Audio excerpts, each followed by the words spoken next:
connectivity issues. So just to mitigate that, I'm going to come off a camera while we go through this. But hopefully you all should hear me just fine. As Lesa shared, my name is Jessica Managbut. I'm a supervisor in the Trade Regulations branch of the U.S. Census Bureau. And in the Trade Regulations branch, we are responsible for maintaining, updating, and publishing the Foreign Trade Regulations, or FTR. Now, the FTR contains all of the legal definitions and requirements for electronically reporting export information in the automated commercial environment or automated export system. This data is actually used for statistics and export control and enforcement purposes. And our goal really in the trade regulations branch, is to keep the trade community up to date on our export regulations so that you guys can avoid costly penalties and we can receive the quality export data that we need to produce valuable export statistics. So just a couple, real brief kind of housekeeping. I do actually have a couple knowledge checks built into the presentation. You will see when we get to those slides, you'll see some polls kind of popping up. Would really love some participation in that just to see if you guys are paying attention. Also, we do have about 90 minutes to get through the material, so I'm going to do my best. There's a lot of material here. It can be a little overwhelming, but do your best to take this material in. We'll also have the contact information for my branch at the end, should you guys have any questions, if you'd like to take it offline. But I will also be keeping an eye on the questions coming in the Q&A box, so you're still welcome to drop them in there. If for some reason I can't get to them in the middle of the presentation, I will be sticking around and answering those at the end. And I guess, Isabel, if it's possible to actually drop the first poll in, which is really just to kind of get a sense for, who all here is in this virtual audience. So your options are, are you a U.S. manufacturer, U.S. reseller, any customs brokers, freight forwarders, any carriers, any law firms or consultants, and then obviously the little catch-all there of other, could be anybody that we might have missed.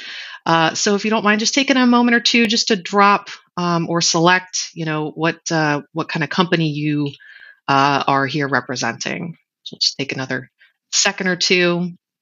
So far we got 142 votes, 154, or answers rather. Alrighty. So far, breakdown, we've got lion's share at about 53%, appears to be U.S. manufacturers, followed by other at 16%. We've got some resellers in here at 13%, and freight forwarders at about 12 or 13%. Excellent. So this is probably going to be a good presentation for you all who appear to be what we would consider what's called a U.S. principal party in interest, but we'll talk more about that as we get to it. So let's go ahead and dive right in. Appreciate you guys answering that poll. All right, so as far as topics that we're going to cover today, we are going to talk about the legal requirements for export transactions as outlined by the FTR. We'll talk about the fundamentals of an export shipment, including the definition of a shipment and the parties involved. We'll also talk about the filing requirements for export transactions, including the timeframes and citations that should accompany the export. We'll talk about the types of export transactions that are covered in the foreign trade regulations, which are standard export transactions and probably everybody's favorite, which is routed. And we'll then talk briefly about some of the data elements that we get a lot of questions about. So we're going to focus in on those, as well as some other things to know, and then the penalty provision should you actually violate the FTR. All right, so starting with legal requirements. So really, as I mentioned before, there are two purposes for collecting this information. One is for statistical purposes, and the other is for export control and enforcement. On the statistical side, you've got us at the U.S. Census Bureau, who, again, we're concerned with statistics. We're actually mandated by Title 13 of the United States Code to collect information from all persons exporting from and importing into the United States. Those regulations are actually further guided by Title 15, Code of Federal Regulations, Part 30, which is also known as the Foreign Trade Regulations, or FTR. Now, the Census Bureau, again, us being a statistical agency using this information for statistical purposes, we actually produce a principal federal economic indicator for the United States.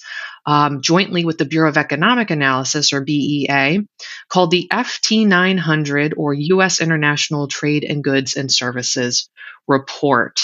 That's really just the balance of trade figures. I say just, but it is the balance of trade figures, which is published every month utilizing this data. There are also other publications and data products that are produced related to these statistics. We have that available on our website, census.gov/trade, if you're interested in seeing those. But really the biggest one that's produced related to these data is the FT 900. Again, with the Census Bureau being a statistical agency and not an enforcement agency, the Secretary of Commerce actually delegated enforcement authority of the FTR to Department of Commerce's Bureau of Industry and Security, specifically their Office of Export Enforcement, or OEE, and to Department of Homeland Security, specifically Customs and Border Protection, or CBP, and the Bureau of Immigration and Customs Enforcement, or ICE. So typically, if you see any kind of penalty related to the FTR, it is not coming from the Census Bureau, again, because we do not enforce our regulations, but they would be coming from one of those agencies. In addition to enforcing our export related regulations, the BIS and CBP also have their own regulations that they control and enforce. The Bureau of Industry and Security has the Export Administration Regulations, or EAR, and Customs and Border Protection has the Customs Regulations. There are additional agencies that use EEI, or Electronic Export Information, for the purposes authorized by the Secretary of Commerce. So it's not necessarily just statistical or enforcement, those, again, being the two most likely or typical uses of the data. But there are other uses. If you're curious about what those are, you can actually check them out in Section 30.60 of the Foreign Trade Regulations. They're actually all listed in there. So considering, all these agencies and all these uses for import and export data, let's talk about the International Trade Data System, or ITDS, just real briefly here. So back in 2014, President Obama had signed the Executive Order 13659, titled Streamlining the Export-Import Process for America's Businesses. Now, the goal of this EO, or executive order, was to create a quote-unquote single window to allow the trade community, such as yourselves, to submit export and import information in one place. Okay, so this is perfect for export scenarios that might fall under the regulations or jurisdiction of multiple agencies, right? Because in the past, you'd have to fire off information piecemeal to these agencies, but now it would be all filed and accounted for in one place where it can be accessed by these other agencies who need to, again, access this information to fulfill their missions. So again, this kind of overall idea, right, of this single window is really kind of fleshed out, or the practical implementation of it is the Automated Commercial Environment, or ACE, right? So what we have today. So ACE was created to really fulfill this, desire, this mission for a single window. And so with ACE, it does allow filers to submit import and export information that may be required by the Census Bureau or CBP or any other partnering government agency or PGA. It allows a filer to submit it in one location so that we can access, again, this information based on our missions, right? So on this slide, you'll see some seals for some PGAs, such as the Environmental Protection Agency or U.S. Fish and Wildlife Service. Additionally, you'll see the seal for the U.S. Department of State, who's responsible for the International Traffic in Arms Regulations, or ITAR. Just want to point them out because we do actually mention the ITAR and Department of State along with the EAR quite frequently throughout the FTR. So that's just something to be aware of, something to consider. Again, we do mention them quite often in our regulations. All right, so now we're going to talk about the fundamentals of an export shipment. We'll address how the FTR defines a shipment, as well as the parties involved in an export transaction. So starting with parties to an export transaction or shipment, we've got really kind of broken down into two types of parties, right? We've got domestic parties and we've got foreign parties. Under domestic parties, we have the U.S. Principal Party in Interest, or U.S. PPI, which we'll discuss in greater detail in the next slide. So we'll just put a pin in them for the moment. But we also have A U.S. authorized agent under domestic parties here. Now, this is a party that's physically located in the U.S. that has obtained power of attorney or written authorization from a principal party in interest, so this really is dependent on the type of transaction, to prepare and file the electronic export information, or EEI. So again, the U.S. authorized agent is physically in the United States. They're a U.S. party physically here that has obtained the power of attorney or written authorization from the USPPI or the FPPI, depending on the export transaction, which we'll talk about in greater detail later. But they have that authorization to file. Under domestic parties, we also have the carrier, which is really just the individual or legal entity or company that is responsible for actually transporting the goods out of the United States. So those are the domestic parties. Under foreign parties, we have the foreign principal party in interest, or FPPI, which is the party abroad who purchases the goods for export or to whom the final delivery or end use of the goods will be made. So typically this is the foreign buyer, right? Typically with export transactions, we see a sale, and that FPPI is going to be that foreign buyer typically. Also under foreign parties, we have the ultimate consignee, which is the person or party that is located abroad that actually receives the export shipment. Now you may be scratching your head. Wouldn't these be the same parties, right? FPPI, ultimate consignee, surely they'd be the same, right? And in many cases, that is true, right? The foreign buyer is the one who's actually receiving it, right? It's actually being exported to them. They're actually receiving it for their use. But that's not always the case, right? We do see scenarios where the FPPI and ultimate consignee are different. And a good example of this is, say, like a drop shipment, right? Where the FPPI purchases goods from a U.S. principal party in interest, or USPPI, and that FPPI has the shipment sent directly to its own customer, right? So they advise the USPPI, hey, don't send it to us. We actually need you to send it to this other address, this other company. And so in that case, the FPPI never actually receives the goods. The goods actually go straight to its own customer. And so in that scenario, the FPPI is the foreign buyer of the goods, right? The one that purchased the goods from the USPPI. But the ultimate consignee is actually the FPPI's customer who is actually receiving the export, right? That's the party that the FPPI directed the USPPI to send the goods to. Okay, so that does happen sometimes. Let's circle back to the USPPI, right? Let's talk about them. So the USPPI, or U.S. Principal Party in Interest, is the person or entity in the United States who is the primary benefactor, monetary or otherwise, of the export transaction. Okay, and so again, this is typically the party that, there's typically a sale. And so this is the party that typically receives the money, right, in the export transaction. But that doesn't always have to be the case, right? There doesn't always have to be a monetary benefit for a company or person in the United States to be considered the USPPI. And sometimes we see this with, let's say a U.S. company has a subsidiary abroad, right, where it's an intercompany transfer. There's no sale between the U.S. company and their foreign subsidiary. So there's no monetary benefit, right? But there's still an export that's actually happening here. If that's the case, the U.S. company who is shipping the goods to their foreign subsidiary would still be considered the USPPI, right? They're actually fulfilling the kind of otherwise part of the USPPI definition, right? So the USPPI is the primary benefactor in the U.S., primary benefactor being of monetary or otherwise consideration. And so in this scenario, that U.S. company would have the most knowledge about the goods that they're sending to their subsidiary.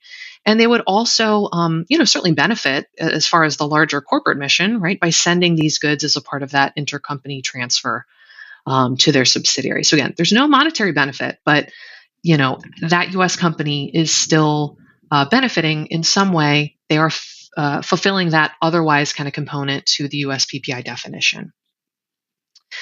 And so generally speaking, the USPPI is going to be the U.S. seller, right? It could be the wholesaler distributor if it's selling goods to a foreign party. It can be the U.S. manufacturer if they sell the goods directly to a foreign buyer. Can be a U.S. order party. Now, I'm actually going to read this as it is provided in the FTR, okay? Because this is kind of an interesting party, and it's a very specific party to the foreign trade regulations as it relates to the U.S. PPI. So I'm going to read it here. So the order party is the person in the United States that conducts the direct negotiations or correspondence with the foreign purchaser or ultimate consignee, and who, as a result of these negotiations, receives the order from the FPPI. If a U.S. order party directly arranges for the sale and export of goods to the FPPI, the U.S. order party shall be listed as the U.S. PPI in the EEI. Now, that is a lot to unpack, right? This term, this kind of party is a lot to unpack. So just based on the definition that I shared, if you think you may have a scenario involving an order party, just give us a call. Let's talk through it, right? It's a lot to unpack here in this presentation.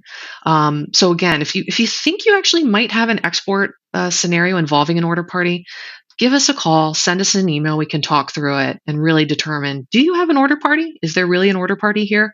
Or is something else going on? And again, our contact information I'll provide at the end of this presentation. So that's the order party.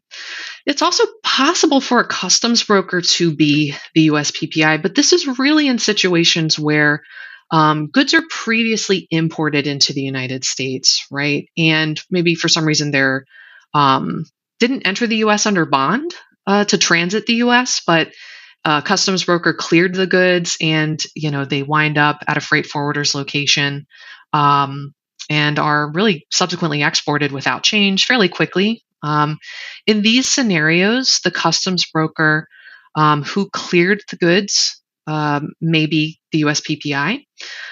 If there's a foreign company or foreign importer of record in a scenario like this, and the goods are being exported, the customs broker who cleared the goods on behalf of that foreign importer of record would be the U.S. PPI in a scenario like that.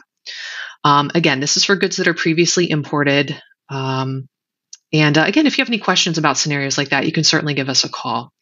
We also, and this is the last bullet here, it is also possible for a foreign entity to be the U.S. PPI. However, okay, when we say foreign entity here, we really truly mean like a natural person, right? Like myself, like an actual person, an actual individual, right? So a foreign entity may be the US PPI if they are in the United States at the time the goods are purchased or obtained for export, okay? So they have to actually physically be here. It is not possible for a foreign company to be here, right? So foreign company cannot be the US PPI. But if there's an actual individual, right, a foreign person who physically comes here into the United States to purchase something or obtain the goods for export, that individual would be considered the US PPI in that scenario.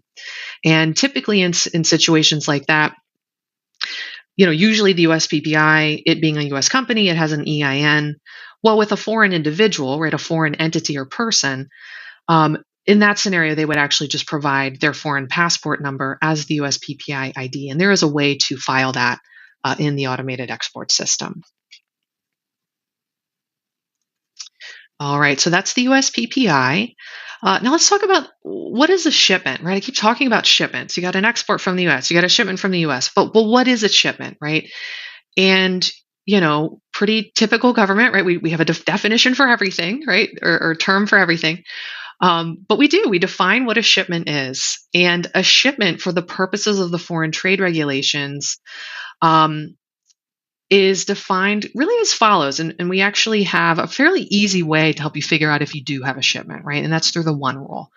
So a shipment is when you've got one U.S. principal party in interest, or U.S. PPI, shipping their goods to one foreign consignee on one conveyance, moving the product out of the United States on one day, and when the goods are valued over $2,500 per Schedule B, or the shipment falls under a mandatory filing requirement listed in Section 30.2 A1 Roman numeral 4 of the Foreign Trade Regulations, okay? So the one rule really helps us determine, truly, do we have a shipment, but also how many EEI filings we may actually need to complete, because if any of these ones becomes more than one, right, or the number changes, you will have to create more than one EEI filing. All right. So I'll give you an example. Let's say I manufacture U.S. I'm a manufacturer in the U.S. and I manufacture, let's say, like sports equipment, right? And let's say I have a customer in the Dominican Republic that is a retail store who just purchased $3,000 worth of baseballs from my company, right? And so I have all the baseballs shipped on one day by vessel to my customer in the DR, right? So considering the one rule, okay, there's myself, right? I'm that US equipment manufacturer, right? I am the US PPI. There is one foreign consignee, which is my retail store customer in the Dominican Republic. I am shipping baseballs, right? All of them have left on one conveyance by vessel, all on one day, right? And so these goods, all being baseballs, are of one Schedule B, and the value of these baseballs, right, per Schedule B, it is over $2,500 because what I sold it for was $3,000. So I'm over that $2,500 threshold. So right there, I have met the definition of a shipment, right? I have actually one shipment. And so because I have one shipment and I've met this definition, I'm going to need to ensure that one EEI filing is actually filed, right, to account for this one shipment or export from the United States. Now, let's say, again, this one rule being very helpful, right, helping us determine how many filings we need. Let's say, again, I am that U.S. equipment, baseball or sports equipment manufacturer. And let's say, again, I've got my customer, my retail store customer in the Dominican Republic who purchased $3,000 worth of baseballs from me. Well, let's say I have a customer in Honduras who purchased, let's say, $3,000 worth of baseballs from me, right? And so, again, there's myself, one US PPI, but now I've got two customers, and there are all these baseballs happen to leave the US by vessel all on the same day, and it certainly is over that $2,500 value threshold. But because I have two customers where $3,000 worth of baseballs are going to the customer in the Dominican Republic, and the other $3,000 worth of baseballs are going to the customer in Honduras. That one, right, where it says one foreign consignee is changed to two. And so now I need to ensure that I file two EEI records to account for the baseballs that are going to the customer in the Dominican Republic and the baseballs that are going to the customer in Honduras. All right, so let's actually see or check into our first knowledge check here. This is all going to be related to fundamentals of an export shipment. Isabel, if you don't mind, let's go ahead and open up the poll for the first question. And this is going to be for slide 10, related to who is the US PPI. And so let's read through this. So we've got a U.S. auction house lists a U.S. insurance company's salvage vehicle on its online auction and has the vehicle in its vehicle yard.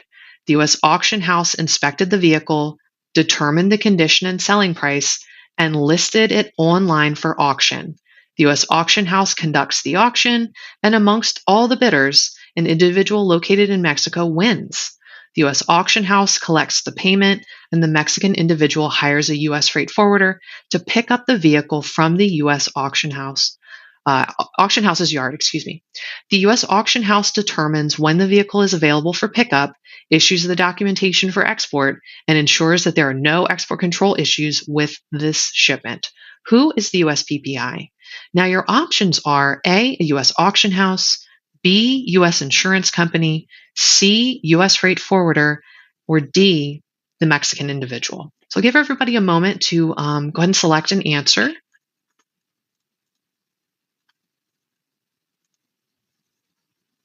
And while everybody's working through that, I'm going to take a quick peek at the questions here.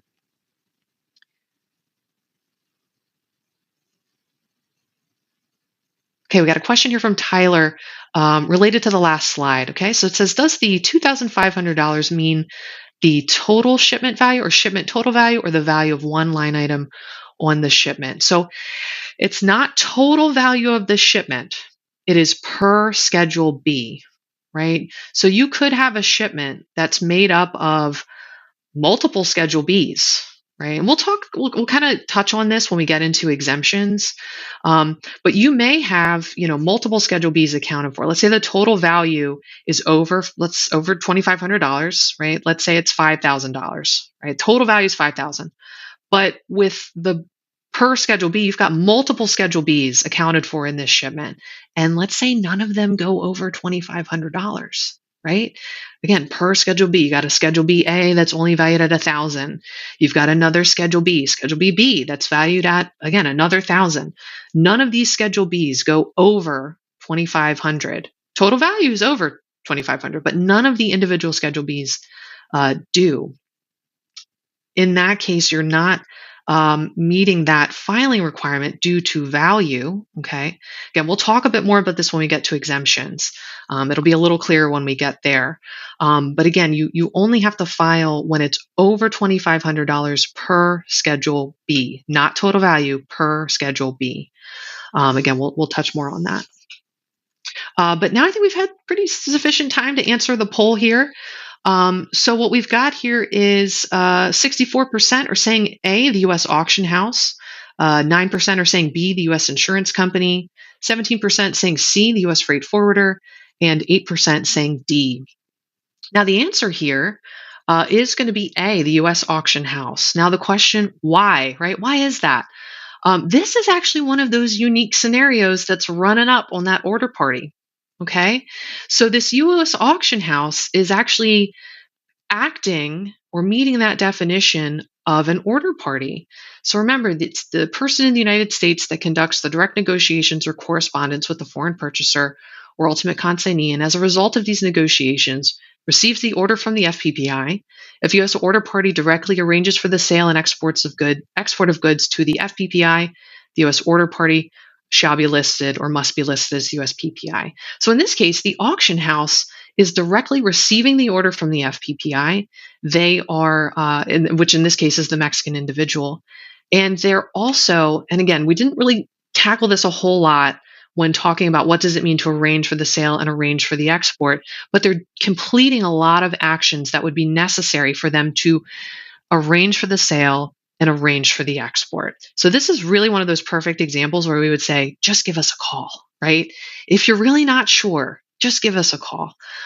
We would say that it is not the Mexican individual in this case because they did not physically come here, right? They were online when they made this purchase. So again, if they physically came here to purchase the goods or even physically came here to obtain the vehicle, we would say the Mexican individual would have been the USPPI, but they did not do that.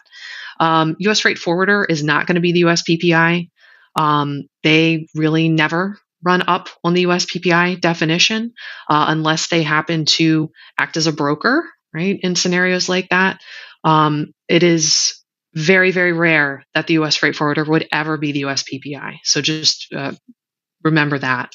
And then as far as U.S. insurance company, if the U.S. auction house wasn't doing all of these actions, right, and the U.S. auction house was really just acting as like a platform where the U.S. insurance company would be able to list their vehicle, and that's really all the auction house is doing. They weren't doing all these additional things.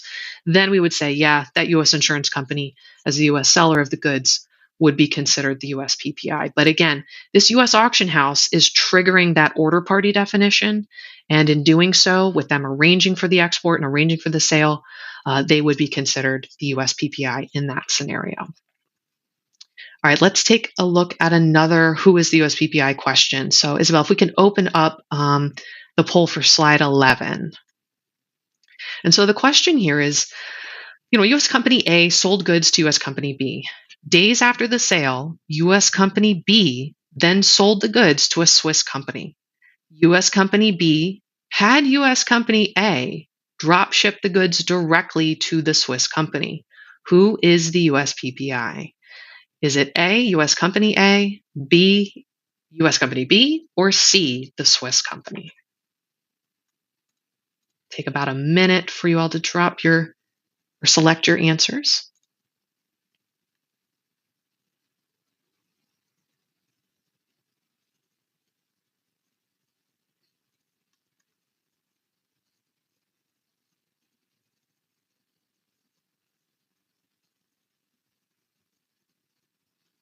And following up actually on that last question, Klaus here actually asks a really good question. In the example or scenario that we gave, what if the auction house refuses to act as the USPPI? Again, that's where you want to get in touch with our office. Just get in touch with our office. Sometimes just kind of laying out the scenario by email to us and us responding to that email, sometimes that's enough. Seeing a response from Census saying, this is based on the information, this is the party, the auction house is the USPPI. Sometimes that is enough. Sometimes it's not. Sometimes we do have to, have a conference call, and we don't have an issue doing that. So in those scenarios, certainly reach out to us. All right. So I think we probably had sufficient time to select an answer here. So again, question is, who is the USPPI? So we've got 28% of you all saying US company A, 65% saying US company B, and 5% saying the Swiss company. Now, the answer here is B, US company B. Now, why is that? All right, let's really break it down. So US company A sold goods to US company B. That right there is a domestic transaction. US company A sold goods to US company B. The export transaction, or really the export sale, is between US company B and the Swiss company. That is what we are interested in capturing data on, right? So US company B sold the goods to the Swiss company. Okay. Don't get confused about the fact that this is a drop shipment, right? You got US company B having US company A send the goods to the Swiss company. All right. It's, again, you got to look at where did this sale, basically who's the one left holding the bags, right? US company B sold the goods to the Swiss company, right? That right there is the export transaction. Okay. The Swiss company cannot be the US PPI. Remember, a foreign company located in a foreign country cannot be the US PPI. It's not permissible. Even if they happen to have an EIN, it is not permissible. Okay. Again, the only time a foreign anything, right, can be the US PPI is if they are physically here in the United States to obtain the goods or purchase the goods. So again, we're talking about flesh and blood, natural person, right? Actually physically here. Okay. So that is, I believe we have one more scenario to go through here. Isabel, if you don't mind opening up slide 12 poll. And the question here is, how many records must be filed? So we've got a US company sold machines totaling $6,000 to a Japanese company.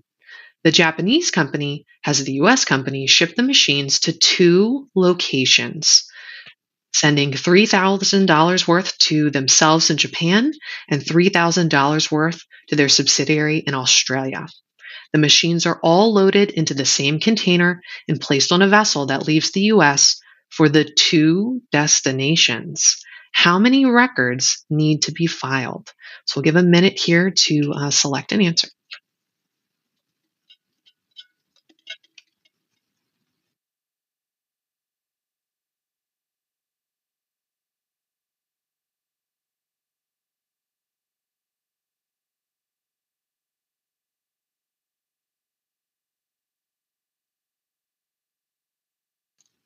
And I understand that some are having some trouble basically seeing the question, right, when the polls drop. So I'll read through this one more time.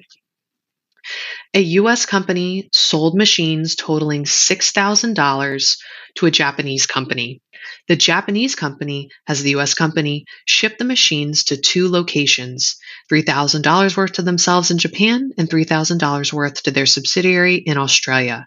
The machines are all loaded into the same container and placed on a vessel that leaves the U.S. for the 2 destinations. How many records need to be filed? Give another 30 seconds here.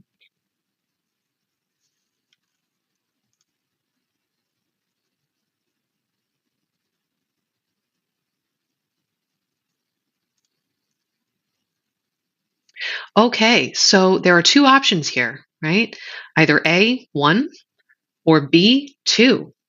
Now, in this case, the answer is, remember, let's think about that one rule, one USPPI sending goods to one foreign consignee on one day, on one conveyance when the goods are valued over $2,500 per Schedule B, or if they meet a mandatory filing requirement, right? So in this case, we actually have two records. So the answer is B, two records need to be filed. Why, right? Why is that? Again, consider the one rule. And again, consider that example that I gave about, there's a customer in Honduras who's physically receiving goods, and there's a customer in the Dominican Republic physically receiving goods. There's kind of a not necessarily a trick question here, but you got one FPPI, the Japanese company, wanting a US company to send these goods to two locations, right? So there's really two ultimates here. We got two ultimate consignees. We've got one that's receiving it in Japan, $3,000 worth of machines in Japan. And you've got another ultimate consignee receiving, the subsidiary in Australia, receiving, again, $3,000 worth of machines. So if we consider that the one rule, any of those numbers changing to another number, right? In this case, changing, so one USPPI to two foreign consignees, we're going to have two EEI records to account for that, right? You're going to have one record accounting for what's going to the location in Japan, and then one record to account for what's going to Australia. Okay.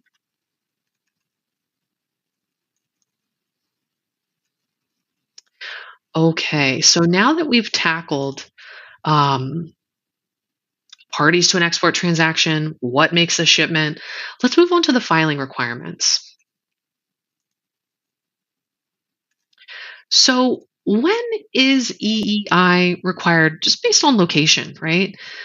So you've determined you got a shipment, but when do you really need to file, right? So EEI must be filed for exports of physical goods when shipped as follows. So from the US to foreign countries, from the US to the US Virgin Islands, from the US Virgin Islands to foreign countries, from Puerto Rico to foreign countries, from Puerto Rico to the US Virgin Islands, and, between the US and Puerto Rico. So from the US to Puerto Rico and Puerto Rico to the US.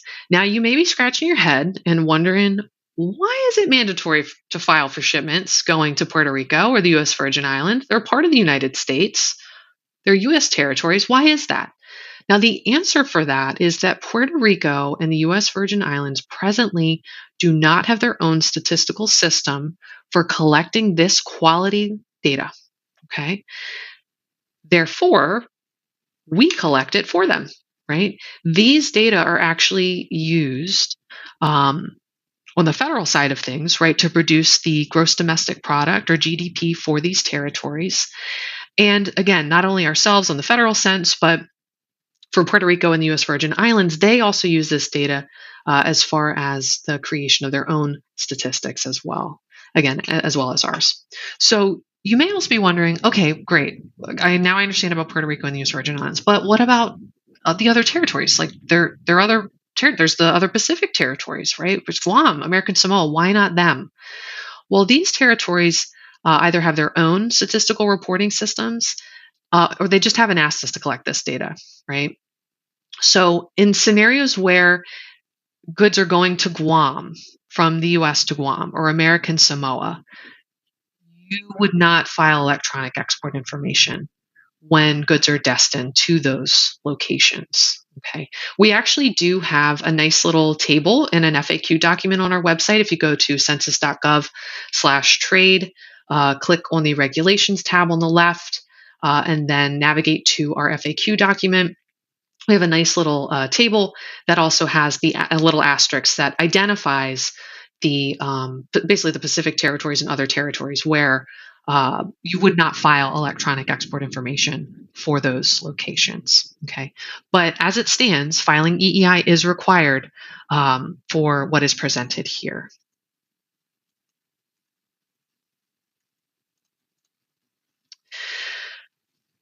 So There are some mandatory filing requirements. I kind of touched on these very briefly when we talked about a shipment, didn't really dive into them, but we're going to dive into them here, right?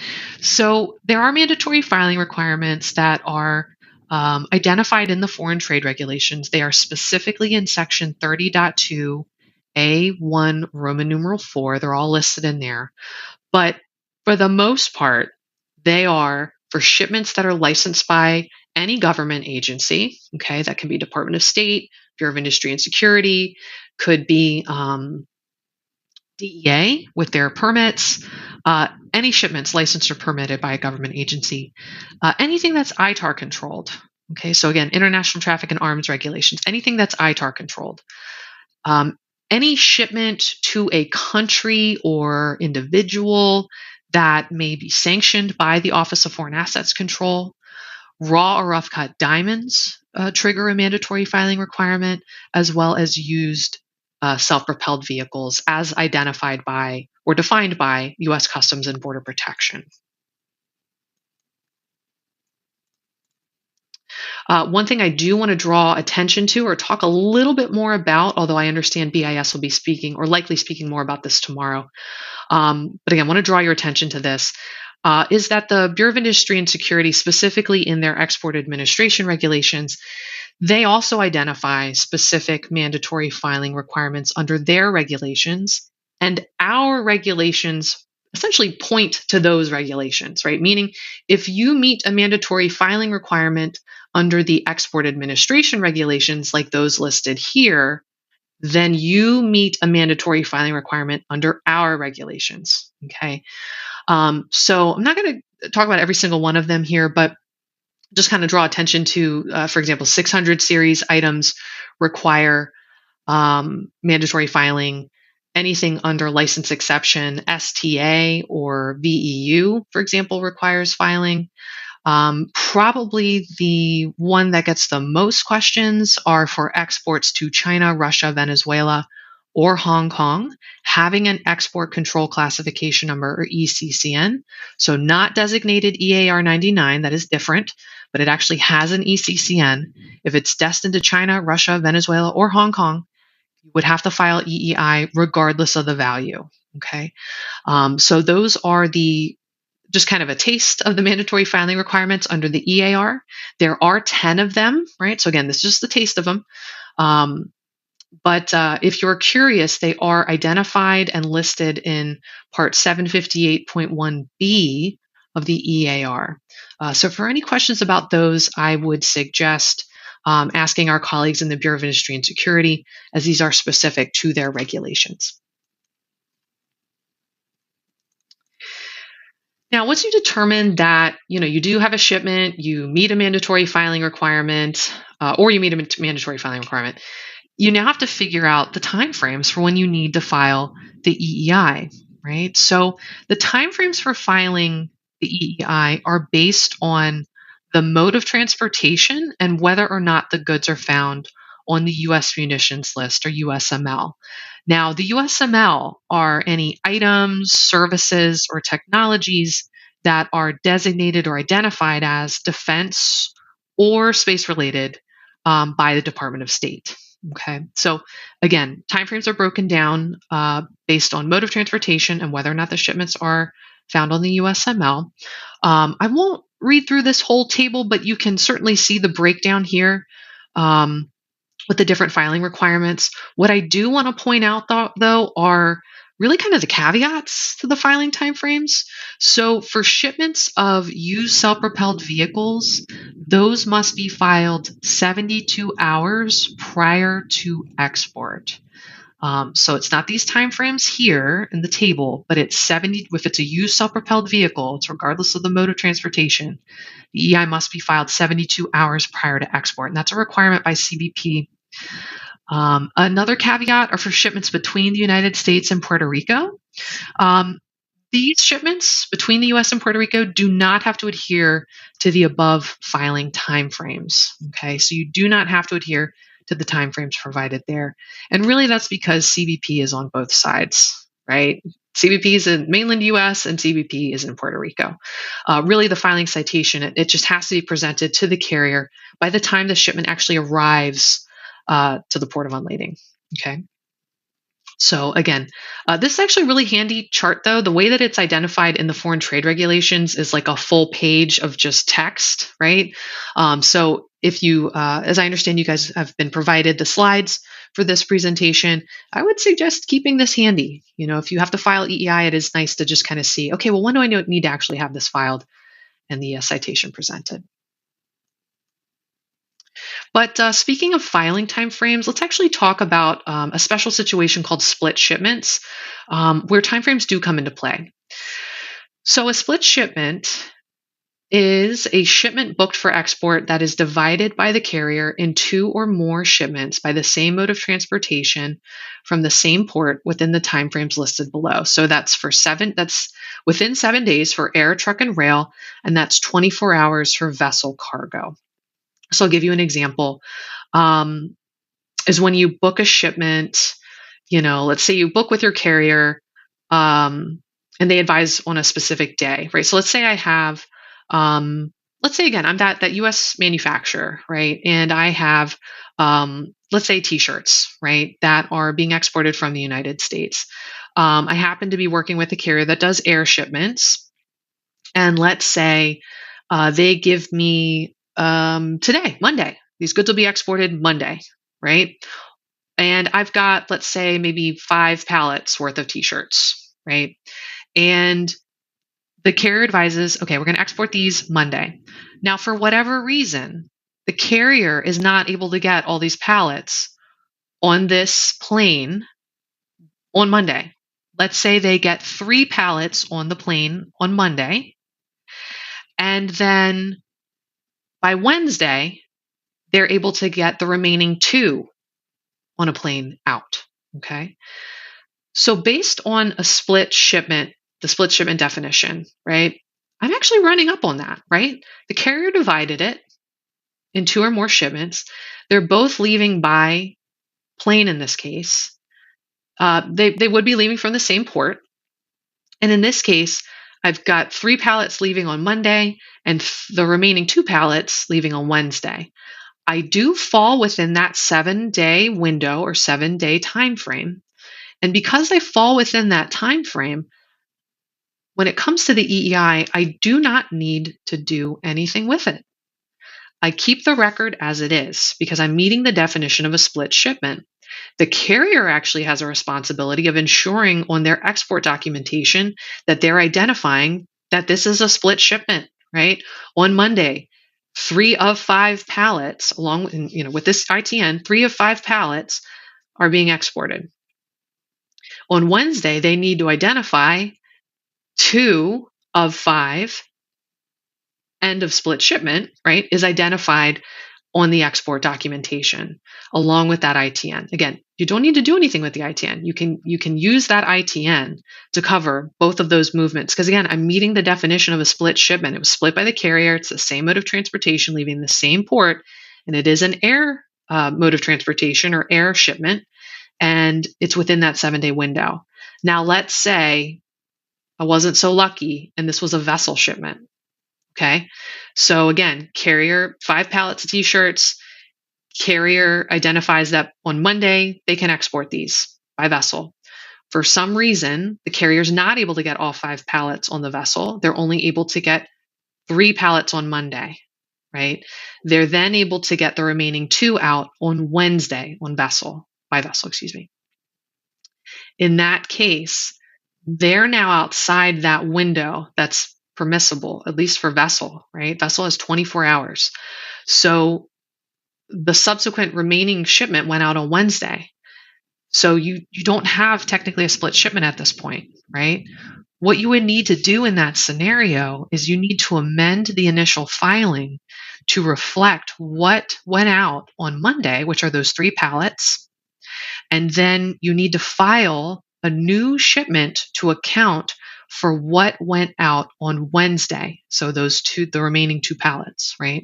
So you're going to have two EEI associated, right, with these shipments. One to account for that initial movement that left on Monday, the 3 pallets, and then the subsequent filing or the additional filing for what went out on Wednesday.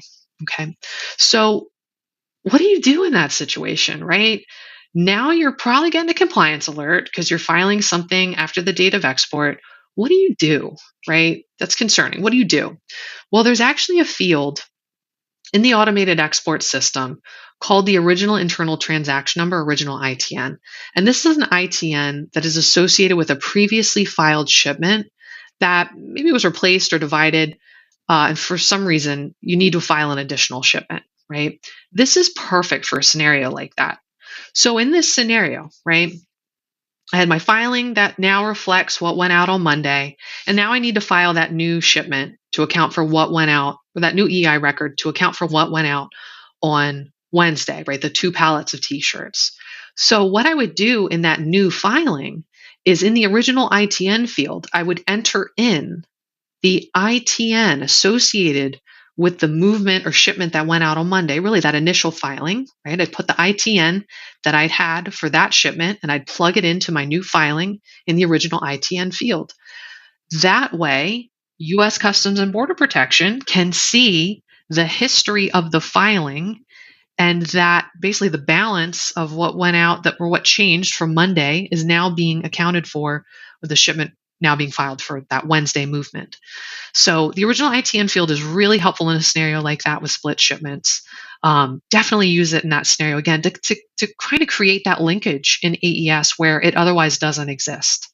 So again, I would highly suggest using that field if that does happen. So I've been talking a lot about when is filing required, right? Mandatory filing requirements. But there are situations or scenarios that actually fall outside the scope of the FTR or foreign trade regulations. And in those cases, filing EEI is not required. And in some cases, actually not possible, right? It's actually not even possible to enter it into the AES, right? So for those scenarios, we have those exclusions all identified in section 30.2 D of the foreign trade regulations, but the common exclusions are for goods that are transiting the U.S. under CBP bond from one foreign country or area that's then going to another, right? So this is where goods are moving in bond, transiting through the United States. So they do not enter the consumption channels of the U.S., right? There is no formal entry. There is no CBP Form 7501 filed. They're transiting the U.S. in bond from again, one foreign country or area to another. Another exclusion, and I kind of touched upon this a little bit when we were talking about based on location, when is EEI filing required? For goods shipped from the U.S. territories and goods shipped between the United States and these territories, do not file EEI, right? EEI filing is not required. So, for example, U.S. Shipment from the U.S. mainland going to Guam, or from Guam to the U.S. mainland, right? In that scenario, you'd actually be using the exclusion 30.2 D2, right, to essentially identify on the export documentation that filing is not occurring. Another common example is, or a common exclusion, is for electronic transmissions and intangible transfers. So when you send something by email, that's an electronic transmission, right? Another good example, we've gotten this question before, is how do you file EEI for electricity, right? Well, you don't, right? This is where that exclusion comes into play. You would use, it's 30.2 D3 in that case. Another common exclusion is goods requiring a license where the country of ultimate destination is the U.S. Although I'm not sure how common that one comes up. I'm sure it does occur, but I would say the first 3 bullets are what we typically see or get calls about. So again, those are exclusions. Now, you may be wondering, okay, well, what if technically it would meet a mandatory filing requirement, but it actually meets an exclusion? Well, exclusions supersede mandatory filing requirements. Okay, so if your shipment meets an exclusion, look no further, right? You're using the exclusion to cover that export. Okay, even if technically it could trigger a mandatory filing requirement. Okay, if it meets an exclusion, the exclusion supersedes the mandatory filing requirements. Okay, now this is different from exemptions, right? So with exemptions, these are special situations or scenarios where EEI wouldn't need to be filed so long as it doesn't meet a mandatory filing requirement. So in a scenario involving an exemption, if something meets a mandatory filing requirement, And theoretically, it could meet an exemption. Okay. The mandatory filing requirements supersede exemptions, right? So if something meets a mandatory filing requirement, and technically it could meet an exemption, the fact that it meets a mandatory filing requirement, you cannot use the exemption. Okay. But let's say your shipment doesn't meet any mandatory filing requirements, right? It's not, say, ITAR controlled, or it doesn't require a license, or it's not a vehicle, use self-propelled vehicle. Then you can start looking at these exemptions, right? So some common exemptions that we see are for when the country of ultimate destination is Canada. Another one is for goods that are valued at $2,500 or less per Schedule B number. Okay, and I think we actually will dive into that in a scenario a little bit later when we start talking about the data elements. But to that question earlier, right, about is it the total value of the shipment over $2,500 or is it per Schedule B? So let's say, using that scenario again, where I'm a U.S. manufacturer of like sports equipment, and let's say I have a customer in Mexico and they purchase, let's say, $2,000 worth of basketballs, right? Basketballs has a specific Schedule B number, right? It's under $2,000, right? Yes, it's being exported from the United States, but it's under $2,500. In that scenario, I would not file EEI for it, okay? I would use 30.37a to cover that export. And so that's what you would cite on your export documentation. You'd cite no EEI 30.37a. Another common example of an exemption that we see are temporary exports, so where the goods are to be returned to the United States within 12 months. And another one we see is for shipments to APOs, DPOs, and FPOs. Now, there's a whole bunch of exemptions that exist. If you're curious what they are, I would highly suggest cracking open the FTR, take a look at them. They're found in between 30.36 and 30.40. Again, there are quite a few. Okay, let's dive into another knowledge check. So that's going to be related to the filing requirements for EEI.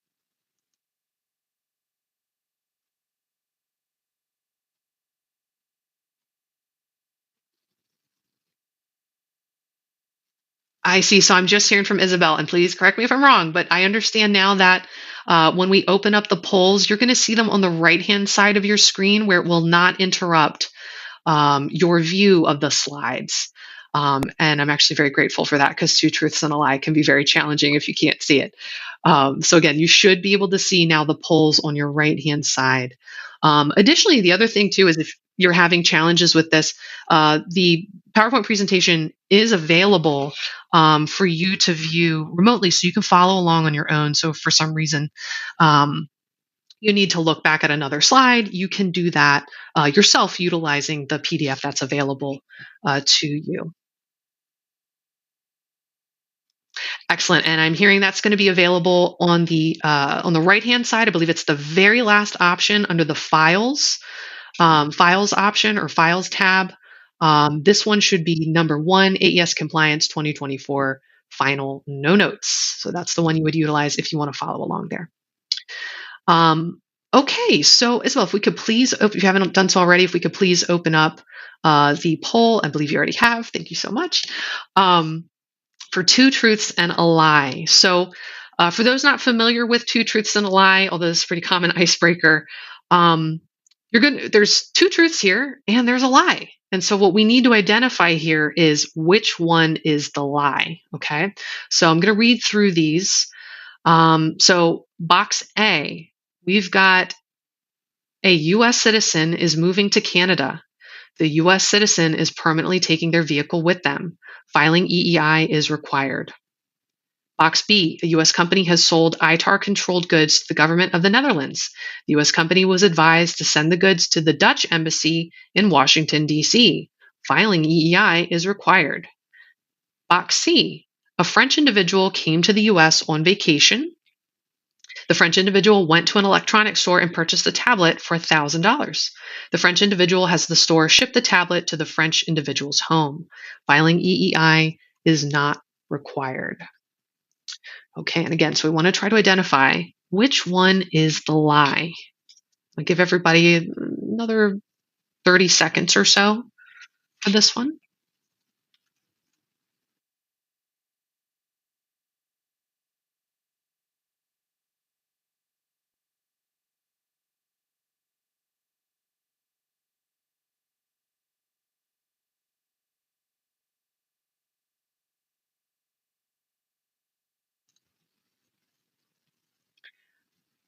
Okay, I'm seeing some answers still coming in. We'll give you guys another moment or two.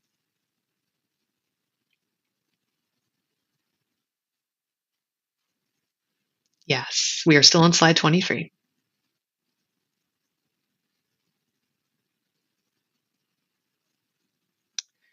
Okay, all right, so let's break it down. All right, the two truths and a lie. So let's go one by one. So, box a U.S. citizen is moving to Canada. The U.S. citizen is permanently taking their vehicle with them. Filing EEI is required. Now, this is actually true. So I'm seeing a lot of, this one being marked as a lie, but this is actually true. Okay. Now, if you remember, with mandatory filing requirements, used self-propelled vehicles are identified as a mandatory filing requirement. Okay. Now, this U.S. citizen, they are moving to Canada. And yeah, there's an exemption that's related to Canada. But remember what I mentioned, right? Mandatory filing requirements supersede, right? So they take precedence over exemptions. And so in this case, because this U.S. citizen is taking their vehicle, right, a used self-propelled vehicle, taking it with them, they're permanently taking it with them to Canada, filing EEI is required in this case. Okay. Again, because it's running up on that mandatory filing requirement. All right, let's look at box B. Box B says a U.S. company has sold ITAR controlled goods to the government of the Netherlands. The U.S. company was advised to send the goods to the Dutch embassy in Washington, D.C. Filing EEI is required. Now, this one is actually the lie. Now, you might be a little outraged. Wait a minute. Whoa, hang on. How is this one the lie? Well, this is because, remember, we are interested in physical shipments from the US. And what we have here, for our purposes of filing EEI, it's actually considered a domestic shipment. Now, Department of State might view that as a like quote unquote export. For the purposes of the EEI, and again, the foreign trade regulations defines and governs the filing requirements. Okay. This is not a physical shipment from the US. This is a shipment within the US, right? We've got something going to Washington, D.C. Okay, this is a domestic shipment. Okay, so it's going from a US company's facility in the US to an embassy that's located in DC. So you would not file in this scenario. I've actually gotten this question actually on call center before a few years ago. We actually talked with the Department of State about it, just to be very clear, and it was understood that this is not an export as identified in the foreign trade regulations for the purposes of filing EEI. That is not to say that Department of State might not have their own requirements related to either obtaining a license or interacting with the Netherlands government in that case, right? However, for the purposes of filing EEI, it is a domestic shipment. You're not filing EEI for that. Let's move on to box C. So if B was the lie, then C has to be true, right? So C, let's really quickly break that one down. So a French individual came to the US on vacation. The French individual went to an electronics store and purchased a tablet for $1,000. French individual has the store ship the tablet to the French individual's home. Filing EEI is not required. Now, making an assumption here that the tablet itself does not require a license, right, going from the US to France. We understand and know that this French individual was physically here in the US. They purchased the tablet while here and then had the store ship it. So this French individual is meeting the definition of a foreign entity, right? So it's an actual natural person, foreign natural person who came here temporarily to purchase or obtain the goods.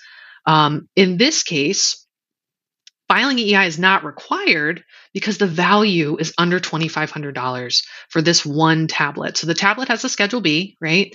It is well under that $2,500 threshold. Filing EEI is not required. Again, making an assumption, right, that this doesn't require a license from the US to France. But again, this one would be a true statement. Filing EEI is not required. Okay, moving on to the last set of two truths and a lie. Isabel, if we could please open up for slide 24. Which slide is the lie?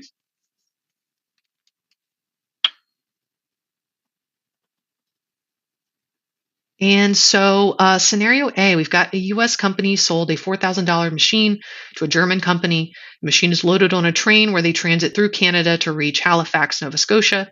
The machine is then loaded on a vessel in Halifax where the goods are ultimately destined to Germany. Filing EEI is not required. B, a U.S. law firm is emailing some legal documents to their client in China. Filing EEI is not required. And box C, the U.S. company sold $10,000 worth of TVs to a Canadian company.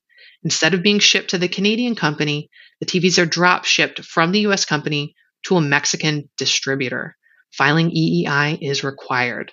So we'll give everybody a minute to provide their answer here.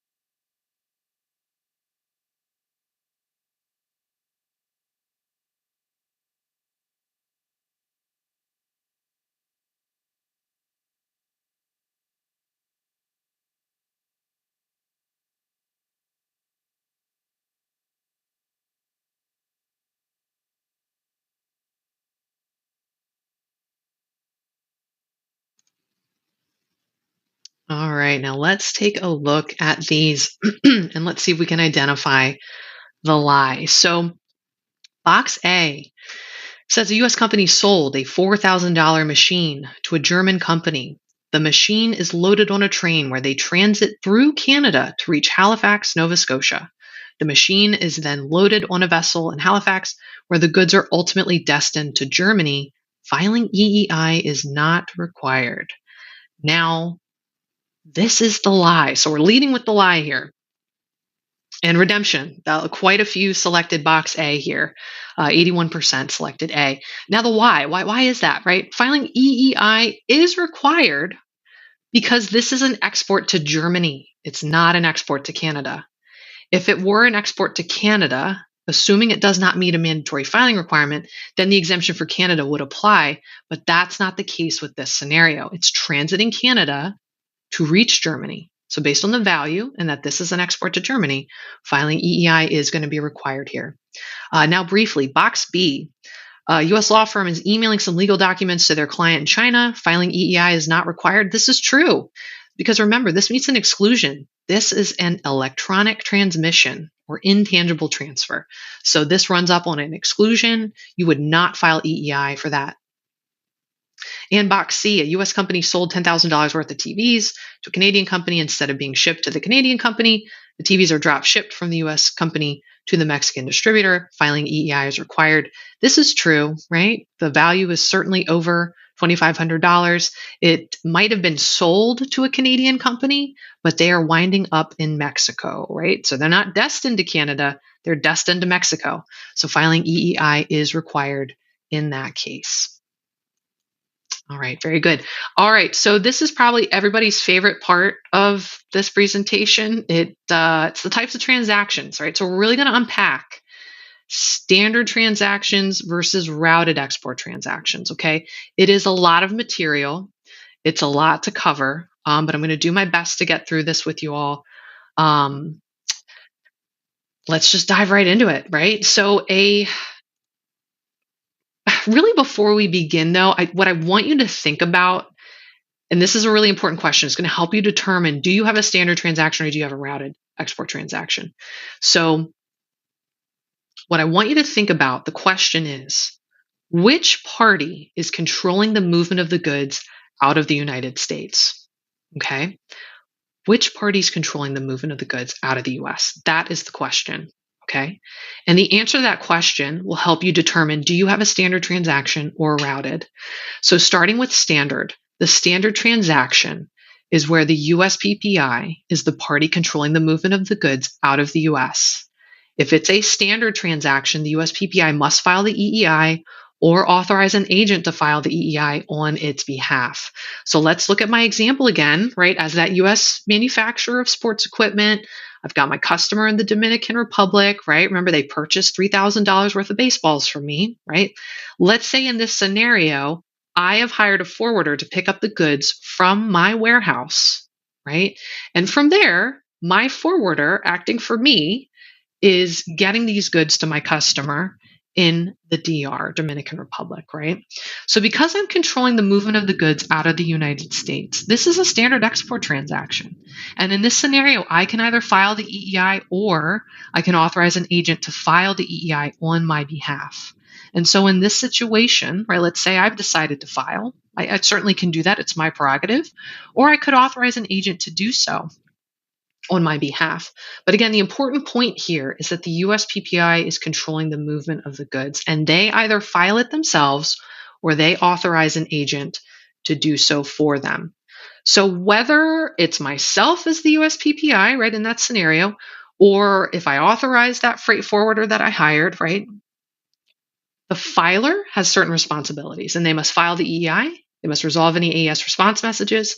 They must provide proof of filing citation or exemption legends to the carrier, and they must retain documentation for a period of 5 years from the date of export. So those are the filer responsibilities under standard transaction. As the USPPI in a standard transaction, whether the USPPI files or not, they need to ensure that they make any licensing determinations as appropriate. They must provide, if they are authorizing an agent to file, they need to provide that agent a power of attorney or written authorization. And they must provide that agent with timely export information so that agent can file the EEI as is required. And they also, again, must retain documentation. If there is an authorized agent in a standard transaction, so again, let's say USPPI opted to authorize an agent, that agent needs to ensure that they have obtained that power of attorney or written authorization from the USPPI. Upon request, they must provide the USPPI with a copy of the export information, and they must retain documentation, again, for a period of 5 years from the date of export. So if those are standard transactions and those are the responsibilities, and the question, right, being which party or who is controlling the movement of the goods, right? If the USPPI is controlling it, it's standard, right? Then logically, the flip side of that would be that if the FPPI is controlling the movement of the goods, then it's a routed export transaction. And so if a FPPI is controlling the movement of the goods, then they must actually authorize a party in the United States to file the EEI on their behalf because they cannot file the EEI. Right? As a foreign party, they cannot file the EEI. So again, let's kind of use, again, myself as a U.S. manufacturer of sports equipment. Let's say I actually sold $10,000 worth of, let's say, baseball bats to a Filipino reseller, right? And this reseller has a customer in Japan, like maybe unbeknownst to me, right? They have a customer in Japan that they sell to exclusively. And they want to get those goods to their customer directly. They don't want me to know, right, who this customer is, so I don't cut them out, right? So this Filipino reseller, they hire a U.S. freight forwarder to pick up the goods from my warehouse where my baseball bats reside, right? And they have this U.S. freight forwarder pick them up from my warehouse and has that freight forwarder ship those goods to their customer in Japan. So because this Filipino reseller is controlling the movement of the goods, remember, I as the USPPI, all I'm doing is making them available at my warehouse for pickup. I'm not controlling how these goods are getting out. That Filipino reseller is the FPPI. They're controlling the movement of the goods. This is a routed export transaction. And because it's a routed export transaction, this reseller, right, this Filipino reseller, they're going to have to authorize a party in the United States to file. Now, they can authorize an agent, or they can even authorize me if they so choose, but they have to authorize someone to file the EEI. They have to be in the United States. So in routed export transactions, the USPPI has certain responsibilities. They are to provide the FPPI's authorized agent with data elements that are listed here. I'm not going to name every single one of them, but one of note that gets a lot of attention is that of the EIN, which is certainly understandable. A colleague of mine will talk about the ACE export reports later today, right? About a report that you can generate related to routed export transactions. So you can ensure that what is being filed against your EIN in a routed export transaction is accurate. It's one thing you can do. The other thing the USPPI is responsible for is if the FPPI, opts to allow them to file, right? The USPPI has to have that power of attorney or written authorization. They cannot just file because they want to in a routed transaction. The FPPI actually has to authorize them.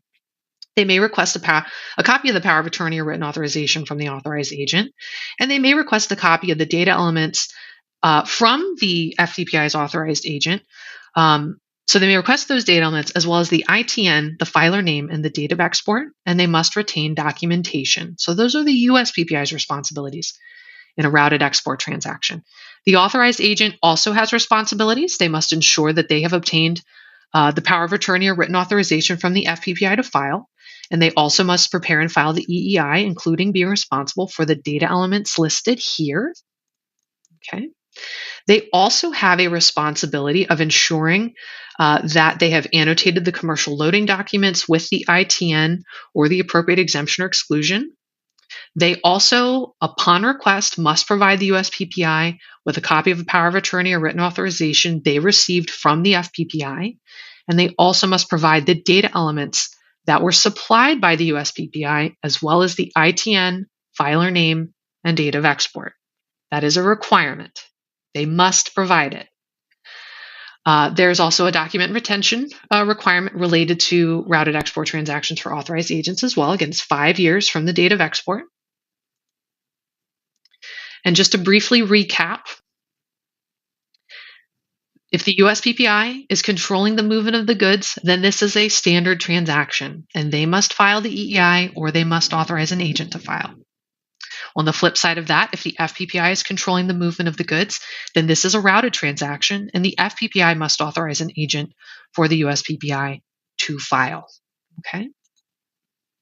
But in all export transactions, carrier doesn't get off scot-free, right? In all export transactions, the carrier has a responsibility to not accept cargo without proof of filing, citation, or exemption legend.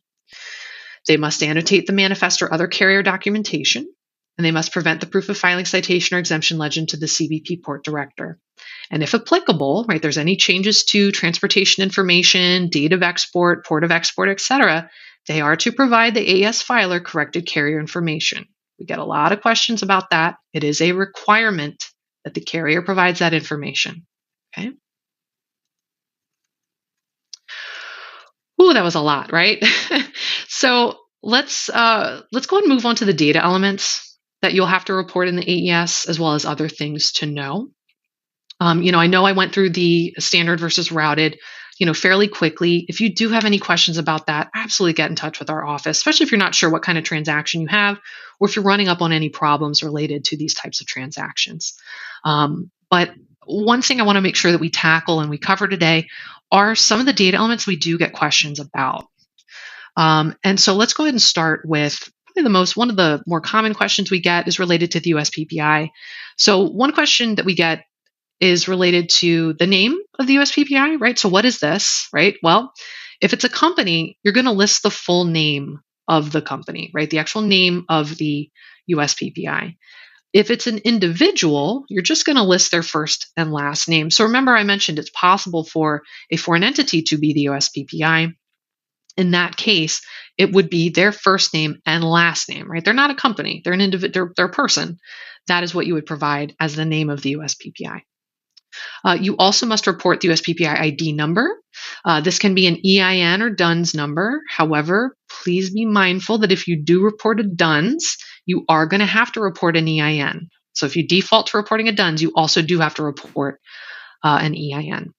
If you are dealing with a foreign entity as the USPPI, again, I mentioned previously that you would be providing their foreign passport number. This is what you would plug in here in the USPPI identification number field. This is probably what we've gotten the most questions about of late, and this is in relation to the USPPI address and state of origin. So for the address of the USPPI, It will not necessarily always be the headquarters because we want to capture the address where the goods actually begin their journey to the port of export. Okay. This address can be a warehouse, even if it's not owned by the USPPI. Okay. So again, we're looking for the address where the goods actually begin their journey to the port of export. It may not be the HQ of the US company. Okay. It may actually be a warehouse or manufacturing facility that they may or may not own. Okay. So again, they do not actually have to own the location for it to be listed as the USPPI address. It does have to be a physical address. It may not be a PO box. Okay. And in the event that you have goods coming from multiple locations, you're going to report the location where the greatest value originates. And we'll go through a scenario on the next slide related to that. Now, what about state of origin? Okay. If you look at the definition of USPPI address and you compare it to state of origin, it is asking for the same thing. It is asking for the state in which the goods begin their journey to the port of export. Okay. Both USPPI address and both state of origin are asking for the same thing. Where did the goods begin their journey to the port of export? So if they're asking for the same thing, then that means that both should reflect the same thing. USPPI address and state of origin, they must match. Okay. We've gotten a lot of questions about that ever since the 26C compliance alert started firing off. And the way to resolve that is to ensure that the USPPI address reflects the location in the US where the goods begin their journey to the port of export, even if it's not the HQ, even if it's not owned by the USPPI themselves. That is what you would report as USPPI address. State of origin is going to reflect the same thing, the state in which where the goods begin their journey to the port of export. Now let's look at a scenario real quick. So I think we had a poll built in for this one. If not, that's not a problem. Kind of gave away the answer here. Usually in the PowerPoint, we can kind of click that little circle on and off. So kind of gave away the answer there, but it's no trouble. We'll just go through this scenario. Sorry, I've got a note here from Isabel. One moment. Got it. Okay, so there is no poll built in for this one, so you guys can take a deep rest. I'm not going to quiz you on it. So USPPI address and state of origin, let's look at a scenario, right? So we've got a USPPI who's headquartered in Ohio. They have potato chips and cornflakes that are located in two warehouses, one in Nebraska, the other warehouse in Iowa, okay? And so the USPPI sells the goods and has the goods shipped to a consolidator located in Florida, who then exports them from the US, okay? So what is the USPPI address? Well, again, I gave away the answer. It's no trouble, just in the interest of time. In this case, again, if you're dealing with goods coming for a shipment, goods coming from multiple locations, right? You've got to consider where in the US, right, the goods of greatest value are originating from. So in our case, we've got $7,000 worth are coming from Nebraska versus $3,000 coming from Iowa. Nebraska is what you would report as the USPPI address, with Nebraska being the state of origin. The only time you would report, say, Florida as the location is if you truly do not know where the greatest value originates, or if it just so happens to be the exact same value, right? So 7,000 from Nebraska, 7,000 from Iowa. In that scenario, you could report Florida or the location in Florida as the USPPI address. Again, goods are not coming from Ohio, right? The Ohio HQ, we do not want to see that as the USPPI address, okay? Again, Nebraska address or the Nebraska warehouse is what you'd report as the USPPI address, and Nebraska as the state of origin. Another question we get is related to the ultimate consignee. So this is another data element that's required. Just in the interest of time, not going to spend a whole lot of time on them, but really it's the person, party, or designee that's located abroad who actually receives the export shipment. You're going to report the ultimate consignee as known at the time of export. If you happen to find out, let's say a year after the goods are exported, that it moved on to someone else, you are not to go back in and amend the record to reflect, who then that end user is or who it then went to further on. You're supposed to report at the time of export. Okay, so you don't have to go back and revise like that. Okay, if licensed, if the shipment or goods are licensed, you're going to report the person that's so designated on the export license who actually receives it. Now, related to ultimate consignee, there's ultimate consignee type. This really is just a way to identify the business function of the ultimate consignee. You're going to identify them based on what most often applies. These are all pretty straightforward, right? Direct consumer is the one who's actually will consume it or use it, right? Government entity, that's got to be a entity that's 100% government owned or 100% government controlled agency, institute, or company, and this can be both U.S. or foreign. Reseller is going to be anyone that is like a pretty straightforward. It's like a reseller, wholesaler, distributor. It is not for their use, right? It's not like a consumable for them, right? That would be direct to consumer. The other is other or unknown. Now, to be frank with you, that's going to raise some red flags. If you were to report other or unknown, right, you may get some questions from BIS or even CBP asking, you don't know your customer? You don't know who they are, what they do, right? So in a scenario like that, if you really don't know, I would suggest getting in touch with BIS to really kind of talk through this, right, to help you better identify what type of business you're dealing with here so that you can report it appropriately. So be careful of using other or unknown. Another party is the intermediate consignee. Again, won't spend a whole lot of time on them. It is a conditional data element.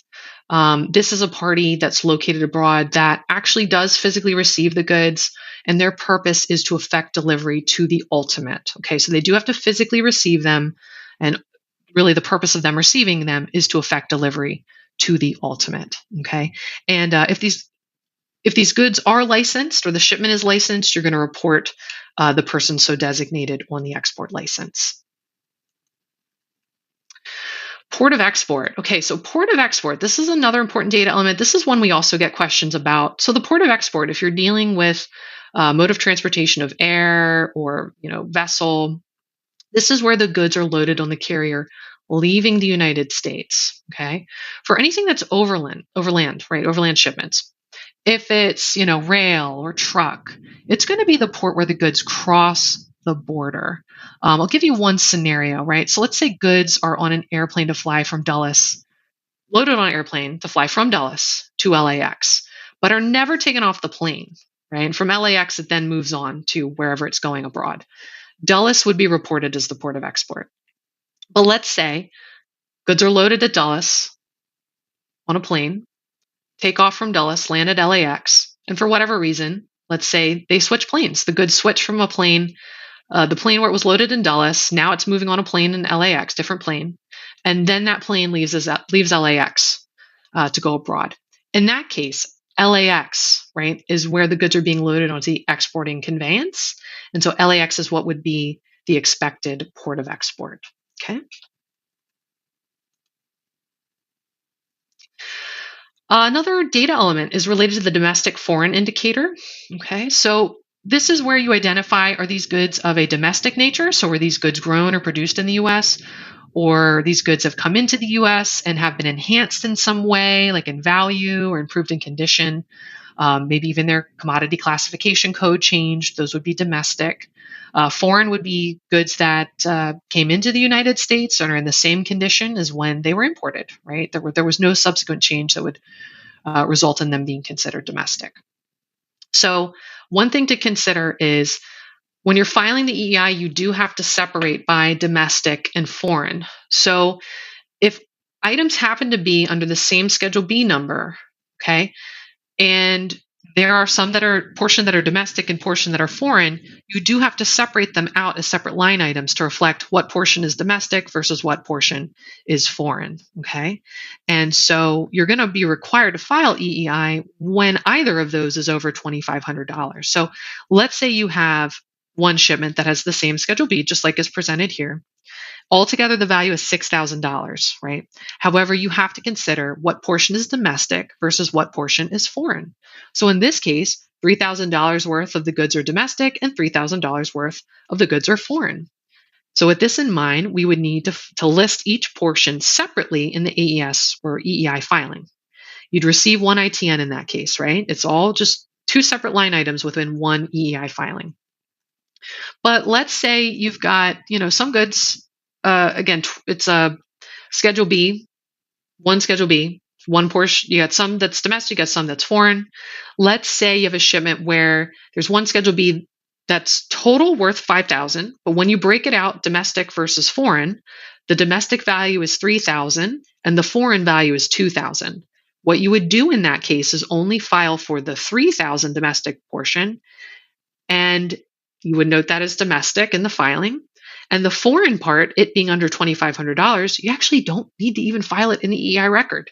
You can actually note on the commercial loading documents, no EEI 30.37a, along with the ITN that you received when you filed that $3,000 domestic portion, okay? No harm if you opt to file the $2,000 worth of the foreign, if you want to do that.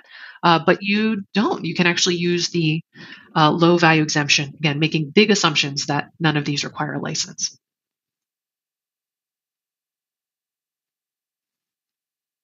Excellent. Okay, so let's briefly talk about value. Value is something that needs to be reported. Value, at least for our purposes related to the goods, is going to be the selling price, including the inland domestic freight and insurance charges. Cost, if the goods are not sold, then it's going to be the cost of the goods, of what it costs to acquire or produce those goods. You're going to report the value to the nearest US dollar. So no cents, right? We need to the nearest US dollar. As far as license value, we do get this question sometimes. You're going to report the value that's designated on the export license that corresponds to the commodity being exported. Okay, so do not include the freight and insurance charges. That is the quickest way to devalue your license, right? That's not what you should be reporting with your license value. You're reporting the value associated with the goods that are being exported when we're talking about license value. Just regular value, right, associated with the goods, you're going to report the inland domestic freight with that. Do not do that for license value, okay?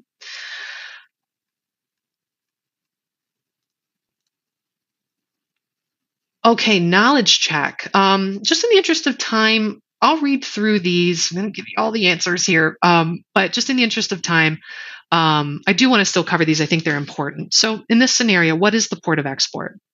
So the USPPI sells goods to a company in the UK. The USPPI has goods loaded on a truck where they cross from Detroit into Canada. The truck makes it to Halifax, Nova Scotia. The goods are removed from the truck and placed on a vessel in Halifax, where it's exported from Canada to the UK. What is the port of export?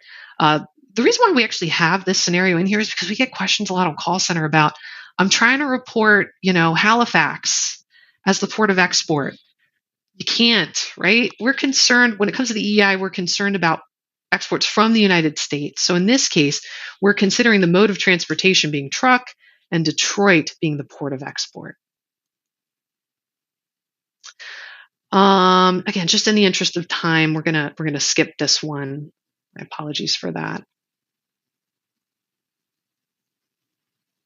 This one is a good one. I will cover this one. So it's a U.S. company located in Kansas, sold goods to a foreign company. The goods are made at a manufacturing facility in Wisconsin, where the goods are loaded on a truck to be taken to Chicago, Illinois, where it is exported. Which location would you report as the USPPI address, and what is the state of origin? Now, remember what we talked about, right? USPPI address and state of origin are the location in the U.S. where the goods begin their journey to the port of export. So in this case, if the goods are made at the manufacturing facility in Wisconsin, and that's where the goods are going to be loaded, that's where it's known that this is when the export's going to occur, the manufacturing facility in Wisconsin is going to be reported as USPPI address, and Wisconsin will be the state of origin. Briefly, just related to repairs, we do have requirements related to filing for repairs. For repairs, you're actually really only going to consider the value of the parts and labor. The value exceeds $2,500 for the parts and labor, you're going to file EEI. If you do related to repair, you're going to report the Schedule B number provided here. If the value happens to be under $2,500 for the parts and labor, you actually don't have to file. You can cite 30.37a.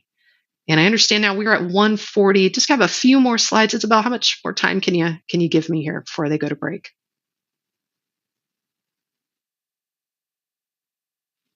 Okay, so I got 5 minutes. I will do my best here. I do appreciate y'all. There's so much material to cover. And y'all had some really good questions in the Q&A as well. So I'll do my best here to get through this fairly quickly. One thing to be aware of is related to replacement items. Let's say goods come in, goods are being repaired under warranty, right? And let's say something's going to be replaced under warranty, right? If the value is over $2,500 of the replacement commodity itself, right? The value of the replacement commodity itself, if it's over $2,500, you're going to report the value of the replacement commodity, and you're going to report the original Schedule B number for that. On the invoice, because it's probably going to be zero, right? You're not going to charge them for the replacement. You're going to report that the product was replaced under warranty, and the EEI is for record keeping purposes. Now, I know we have a knowledge check here, but I kind of have to go through this fairly quickly. Let's move on to penalty provisions really quick. Under the foreign trade regulations, there are two types of penalties. There are criminal penalties and civil penalties. Criminal penalties means you knowingly attempted to violate the foreign trade regulations. You did this on purpose, right? You filed false or misleading information, or you used the AES for illegal purposes or illegal activities. Penalties can be up to $10,000 per violation for that, but please be mindful that these are actually adjusted for inflation. So penalties are probably closer to $16,000 right now. On the flip side, civil penalties, right? That's when it's an accident, right? You didn't mean to violate the foreign trade regulations. You mistakenly violated the foreign trade regulations. Again, penalties can be up to $10,000 per violation. Again, penalties are adjusted for inflation, but the main difference between criminal and civil, because you're wondering, man, like it's still a lot, like it's the same value. The difference is that you can actually mitigate a civil penalty. And the way to do that, at least as it relates to the foreign trade regulations, is with a voluntary self-disclosure with Census. I'm not going to read through it here. You can actually find this information on our website, census.gov/trade. Under the regulations tab, there's a little button or section for submitting a VSD. It'll tell you everything you need to know about what we need, who to address it to, and where to send it. So again, civil penalties you can mitigate. But whether you attempt to submit a VSD or not, you are required to ensure that you make any corrections as necessary and ensure that you make any filings as necessary as well. Here is our contact information here. We are at option 3. My colleagues that are presenting today are at the other options provided here. I'm sure they'll share those with you. Really appreciate your time today. Again, my apologies for kind of having to blow through some of this material, but you absolutely can get in touch with us. You have our slides. If you have any questions, you can get in touch. And I'm getting a question if I will answer questions in the Q&A. Yes, I absolutely will. I'll be sticking around answering those. Absolutely. And I'll turn it over. Wonderful. Thank you so much, Jessica. That's a lot of material that we covered this morning. We really appreciate it. I must admit to you that I listen to these presentations every year, and I still get some of your questions wrong. So I will say that to say it's great that we have the experts with us today, and we have a lot of questions in the Q&A. Just a reminder to please type them into the questions box, not the chat. We have some questions in the chat, which we'll take out of there, but please type your questions into the Q&A so that we can get to them. And now we will have a really quick break, 5 minutes. Our next presenter starts at 1:50. So grab a cup of coffee. International Trade Indicator Microanalysis Branch in the Economic Indicators Division. And as you can see right there, that is our contact information. You can either phone call us or shoot us an email if you have any questions after this presentation. Any kind of like refresher that you might need, any assistance with Schedule B classification, we're happy to help. But let's get to the next slide. And so during this presentation, we're going to go over a number of topics. We're going to quickly cover why classification matters and how my office relies on the accuracy of your reporting. Then we have the harmonized system and the Schedule B, their roots, their similarities, their differences, After that, I have some screenshots that demonstrate how to use our Schedule B search engine, which will help everyone here find their most accurate classification code for their exports. And then last but not least, we're going to review the classification guidelines to apply to your product when you're finding that Schedule B number. All right, so let's get started. In this slide right here, I'm going to cover how my office is involved in your electronic export information and from our point of view, why it's so important for everyone to classify their products as accurately as possible. So here we have a flow chart, and over to the left in the purple box, the trade community, this represents your role in the collecting and processing of trade data. The trade statistical data that my office receives and publishes is essentially the EEI that you filed in the automated export system. So these submitted shipments, if you follow the purple arrow, as soon as you hit the submit button in AES for your shipment, your export information will pass through what we call our parameters. Parameters are ranges that are typically based on the reoccurring relationships between the reported fields in AES, such as the relationship between value and quantity, or unit value, or even the relationship between shipping weight and value, for example. And these parameters are set for all of the commodity codes for imports and exports by my office just whenever necessary. So right off the bat, the parameters sort through the data of all these exports. And when your shipment goes through the parameters, two things may happen. One, nothing might happen, which is always good. The parameters set for the Schedule B number that you used in that scenario, the parameters deemed your export information as good data.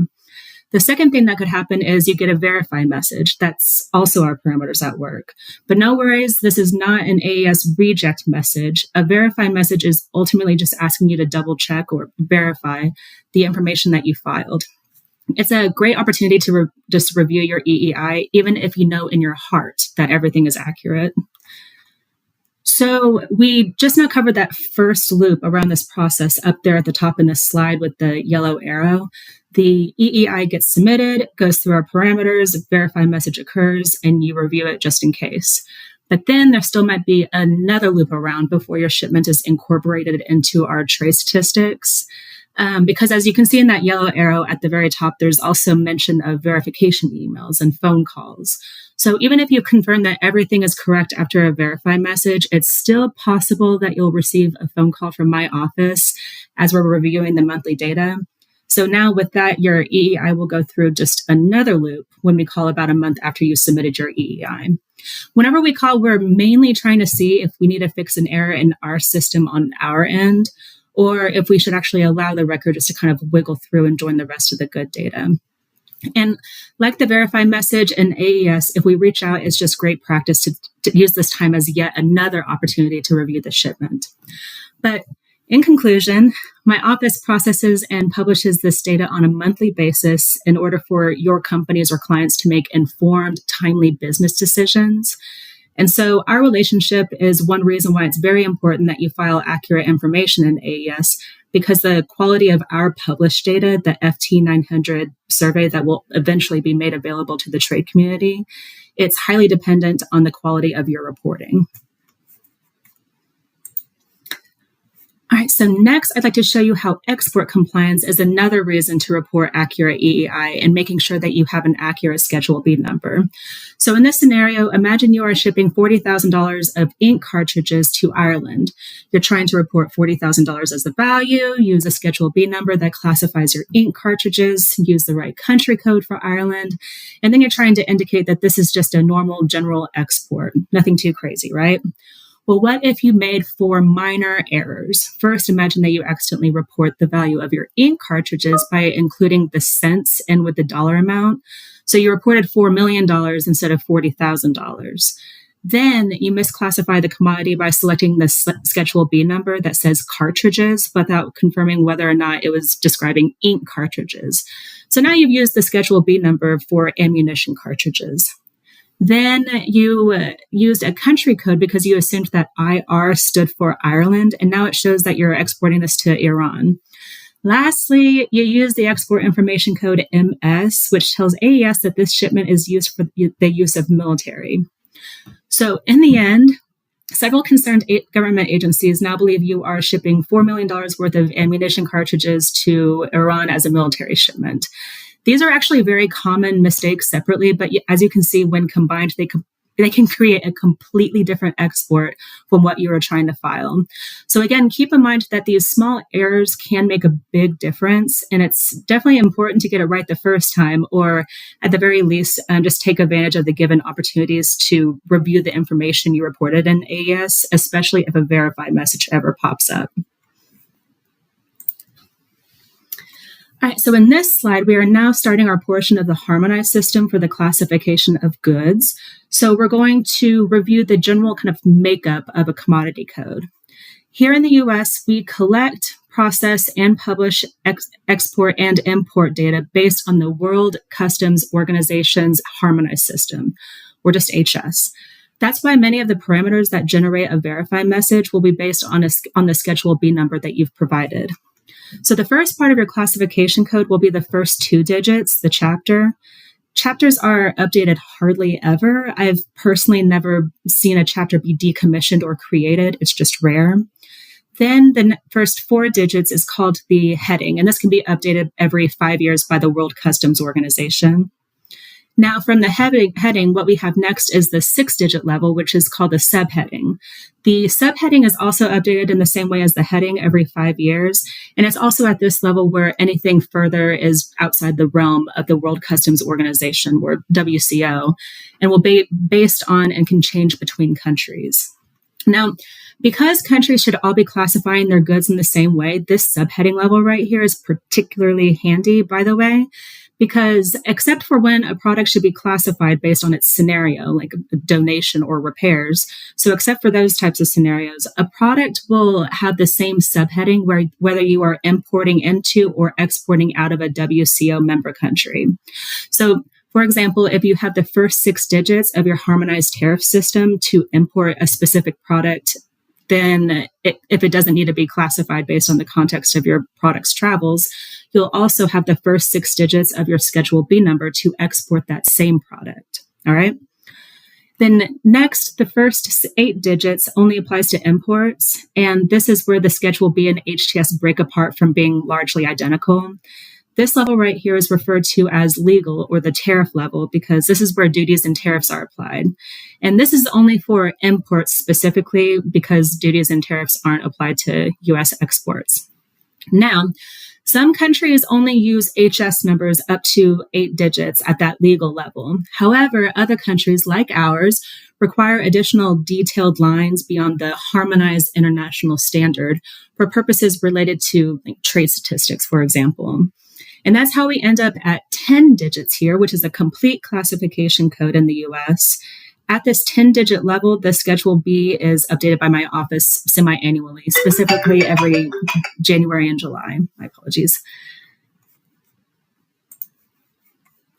All right, now that we have an idea of what a complete harmonized system-based classification code looks like here in the US, in this slide, we're going to identify some similarities and differences that we typically see between the Schedule B for exports and the harmonized tariff schedule, or just HTS, for imports.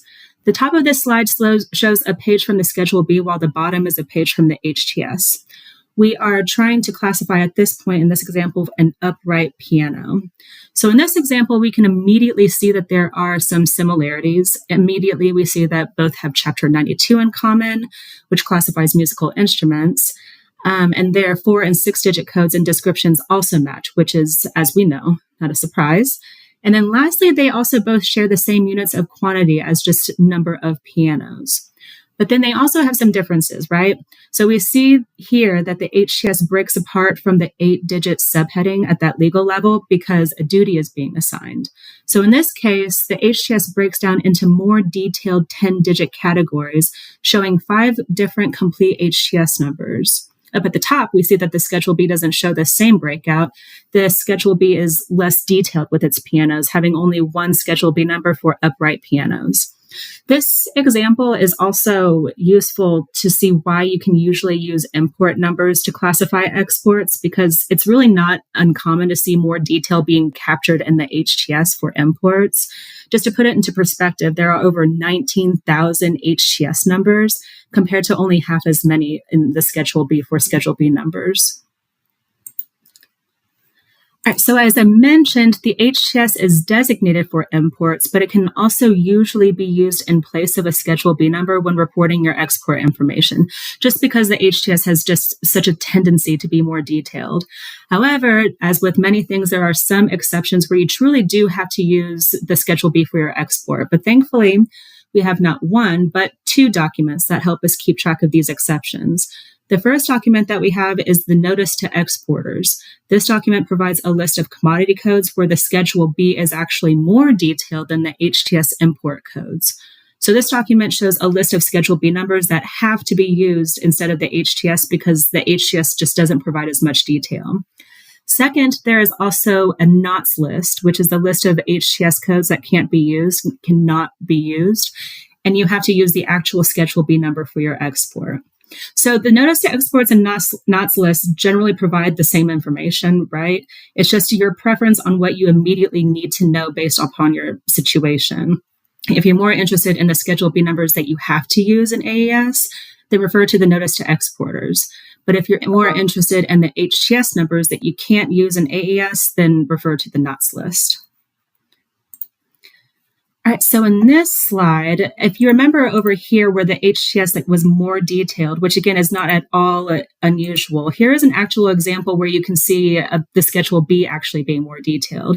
So this shows a situation where you couldn't use a HTS number in lieu of a Schedule B number for a product being exported. In this example, seeds of herbaceous plants is actually more detailed in the Schedule B because it provides a number for 3 flower categories. You have one for petunia, one for pansy, and then others.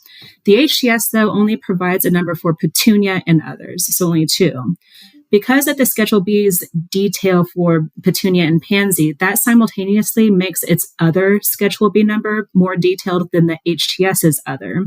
So, because for example, if you were exporting at this point daisy seeds, you couldn't use the HTS other number because it technically only describes seeds that aren't petunia seeds. The Schedule B other is more detailed and would need to be used for daisy seeds because it describes seeds that aren't petunia and pansy seeds. So up here in the HTS screenshot, the other number would be on the NOTS list. If these were shown in the Notice to Exporters, though, the pansy and other Schedule B commodity codes would be shown in the schedule as the Schedule B numbers that you have to use for exports. All right, and we are about to go into our screenshot demonstration of the Schedule B search engine, but first I wanted to kind of check in to see if there were any questions or if anyone would like for me to repeat anything or go back to a slide. Is there anything? It doesn't seem like it. All right. All right, so then in this slide, this is just providing us our Schedule B website's URL and QR code. Both will just take you directly to our website for the Schedule B. Now, if anyone isn't already familiar with the Census Bureau's Schedule B website, here is a screenshot of what you would see when you go to census.gov/Schedule B. So if you ever need to review anything that I've touched upon in this presentation, or more likely if you need to find our Schedule B search engine, just go to this website right here. All right, so now I'd just like to, before we get into the search engine, I'd like to quickly explain these 4 sections for search, browse, download, and obsolete codes. They're pretty self-explanatory, so just real quick. First, you have the Schedule B search engine link, and that will, again, take you just directly to our search engine to classify your product. And then you can also go to browse to the 2024 Schedule B book or any of the Schedule B books published in the past. And then you can also follow the link download to download the Schedule B to your computer and access the concordance files. Again, these are helpful to download to your computer and then also to check out how the Schedule B numbers relate to other classification systems such as end use and NAICS. Then lastly, we have the 4th link, obsolete codes. This section shows you PDFs with lists of Schedule B numbers that have been made obsolete, as well as their corresponding new codes that have come in to replace them. So if you're using a code that was recently made obsolete and you're starting to get that verify message that talks about a 30-day grace period to start using a new Schedule B number, then these PDFs right there will give you a kind of a head start in finding your new Schedule B number just by using your obsolete code. All right, so now let's get into the Schedule B search engine itself. And again, if you just clicked on that Schedule B search engine, it will take you right here to this main page right here. So we immediately see the actual search bar itself at the top and then some words and blah, blah down below, right? But hold on, the blah, blah might actually be helpful. In this first bit, you have a link to an export training video on how to classify your commodity if you just need a refresher on all of this later on. And then down there at the second box, there is also my office's contact information if you still need a little bit of extra help with your Schedule B number. Again, you can email us or give us a phone call from Monday through Friday, 8 a.m. to 5:30 p.m. Eastern. But even outside of those times, or even if we're especially busy, you can still leave a voicemail and we'll try to get back to you just as soon as we can. But yes, now let's actually go through the search engine. So up there in the search box, it asks us to describe our product. For tips, though, on best ways to describe your product in this search engine's world, we can hover our cursor over that little I next to this describe your product. When we do that, this box, as you can see, just quietly pops up with tips like how to include adjectives or descriptives. It also mentions that if we know it, we can search based upon the first few digits of our HS number. And then last thing in these tips, it also says that if you happen to be exporting a chemical substance, you can also use CAS numbers in the search engine box to find your Schedule B number. But as you can see in the screenshot, we're going to be using grape jelly as our example. So once we put that in, we just click on that classify button or just press enter on our keyboard. And by doing that, a few things have already happened. So before we jump into the search engine's question, I'd like to point out a couple of sections. First, at the top, the search engine tells you that it knows that your grape jelly is fruit jelly. But then just below that, it says not your item. And that's actually a hyperlink. If for some reason our product actually isn't fruit jelly, maybe it was a typo or a misunderstanding, then we could just click on this not your item link and it'll put you on track to still find your Schedule B number down a different route. All right. And then we have assumed characteristics. You'll want to review this section just in case, because the search engine is telling you that it's making assumptions based upon what you put in. And at this point, it's saying that it's assuming that our grape jelly is not confectionery, which is correct for our example. But if our product was confectionery, then we would just change this to other by clicking on the grayed out drop-down arrow to open up the drop-down box, and then just click on a different answer. But now that we've reviewed those sections, we can have the bottom question now. That's being asked to us by the search engine. It's asking, has our grape jelly been cooked? Grape jelly is typically cooked, and so that's going to be the answer that we click on. Now that we've answered cooked, a new section has been created called known characteristics. This is nice to keep kind of like track of yourself with what you've answered so far. And with that, the search engine is now saying that it knows these things about your product, and it's using these answers specifically to find your accurate Schedule B number. If you find out later that you maybe answered something wrong, you can see that those also have a drop-down box to change your answer. But right now we have another question, as you can see down below, about the grape jelly's homogeneity. So about homogeneity, if we hover our cursor over that asterisk next to homogenized, we'll get the harmonized system definition of homogenized. If you ever have the option to hover your cursor over these icons, by the way, especially when it comes to answering these questions about your product, definitely do it just to make sure you're on the same page with the search engine. But yes, if we read through this box, we can confirm that our grape jelly is not a preparation of meat of any kind, or blood, or insects. So we'd click on the other option in this case.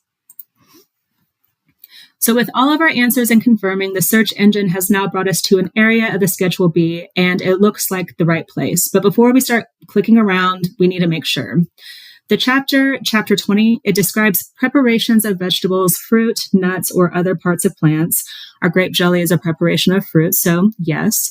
Then we need to confirm the heading, which, if we remember, is the first 4 digits of our Schedule B number. So heading 2007, it describes jams, fruit jellies, there we go, and marmalades, fruit or nut purees, and fruit or nut paste obtained by cooking. So there's why the search engine was asking us about whether our item was cooked, and then whether or not containing added sugar or other sweetening matter. Now, lastly, now we're in the red box, okay? So the search engine has brought us to the subheading 200799. It describes our product as other. If we looked into what our product is other than under 2007, we'd see that the homogenized preparation has its own subheading above this other area. And then we'd also see that actually citrus fruit has its own subheading up there too. Now, since grapes aren't citrus fruit, and we know that our jelly isn't homogenized, the search engine is correct by putting us into this other subheading here. But we know that a complete Schedule B number is 10 digits long, right? And a 6-digit subheading isn't enough. So if you see that little box with the plus sign, we're going to click on that to expand. And here we are. Under subheading 200799, we have two options for Schedule B numbers. We have paste and purees, and then we have other. Grape jelly isn't a paste or puree, and so this other Schedule B number, the 2007999000, looks like our correct number. But now let's not get ahead of ourselves. There's still one more thing that we need to review. You see at the top how there are two tabs, one for Schedule B, which we're at, and then one tab for legal notes. We should review the legal notes just to be sure there aren't any requirements, further clarification, exceptions. You know, there's always exceptions. Just make sure that there isn't anything else we should consider before we go with this Schedule B number. So now here in this screenshot, I have this portion in a red box. It isn't saying that our Schedule B number is wrong. In fact, I'm just going to, spoiler alert, our Schedule B number was right. But in this red box right here, it's a great example how the search engine really tries to help you out. It already has the assumed characteristics state this, and now we see that it's because it's in the legal notes for this heading. But in this box, it says that headings 2007 is our heading. It should not be used for fruit jellies that are in the form of sugar confectionery. Remember how our assumed characteristics said it was assuming that? So now we see why, and this is why. And now that wraps up our Schedule B search engine demonstration. And before I start on the classification guidelines portion, I just wanted to do a quick check-in to see if there were any questions about the search engine or anything at all. All right, perfect. All right, so yes, we've come to... Okay, yes. So yes, we've come to the portion of the presentation where we cover the classification guidelines, specifically the general rules of interpretation. There are 6 rules in total set by the WCO so that everyone internationally is classifying goods and their products in the same way. So a hairbrush will be classified in the same HS, whether it's being exported from the US or Italy, since countries that adhere to the WCO's harmonized system will all be using these same rules. So as we'll see, these rules are built into the Schedule B search engine already, so there's no need to really memorize these just right off the top of your head. But let's just go ahead and start with General Rule of Interpretation 1. So this rule advises that, yes, the table of contents, index, and chapter titles offer guidance, but you need to choose your 4-digit heading based on the heading descriptions and the section and or chapter notes. That's what we were doing with grape jelly, just confirming all the areas where the search engine put us just to be sure. And in this example, there are legal notes for chapter 1 for live animals. As I mentioned, legal notes provide clarification and further guidance. And here, just imagine you are exporting a live elephant for a circus. This note shows that animals under heading 9508 don't go under chapter 1 for live animals. And then HS heading 9508 covers traveling menageries. Since we're exporting the elephant for a circus, it would actually go into chapter 95 instead of chapter 1's live animals. All right, and now we have GRI number 2. This applies to unfinished or disassembled goods and mixtures and combinations. And this rule in particular comes in 2 parts. So Part A states that unfinished or disassembled goods are classified as the complete article as long as they have the same essential character. Looking at this picture over to the side of the bicycle, and that's probably actually my point there, you wouldn't report this as 2 bicycle wheels, bicycle seat, handlebars, bicycle parts. If that were the case, you would need to end up with several Schedule B numbers for just one product. With all of these parts in a box, you would see that this is a bicycle. And so that's exactly how you would classify it, just as a bicycle. Now, Part B states that mixtures and combinations are classified based on the essential character unless the mixture is specifically referenced. In this example, there is a Schedule B number that specifically describes frozen mixture of vegetables, and so you would need to use that number instead of, say, like frozen green beans. However, if this frozen mixture Schedule B number did not exist, then we would need to have to apply the essential character. So now this essential character that I keep bringing up, our next slide is going to go into exactly what essential character means.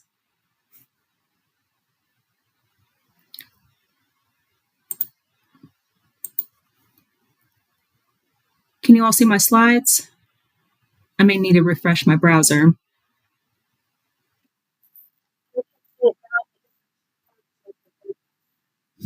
Okay, okay, perfect. I'm just going to go ahead and try to zip through. I can't see them exactly, but I'll try to zip through. Maybe that would be perfect if you could.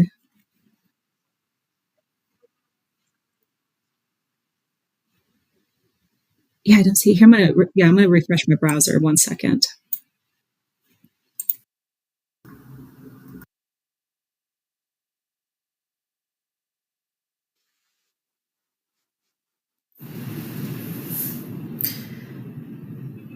Just one moment, please. A little bit of technical issue here. We're just trying to refresh the browser so you can see the slides. Thank you for your patience.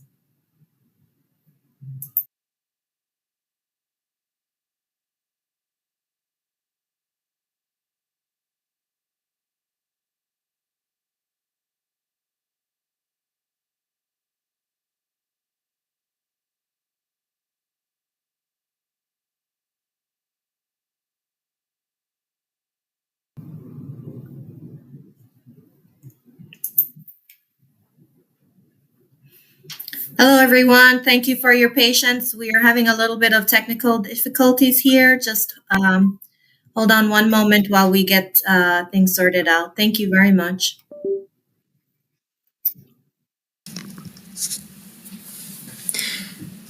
So,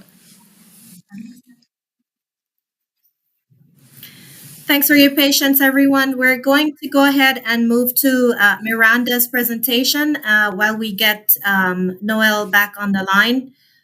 They build on each other, so we will continue Noel's presentation when we get her reconnected. Thank you very much. Go ahead, Miranda. Over to you. thank you. So, my name is Miranda Manka. I'm part of the International Trade Macro Analysis branch at the Census Bureau.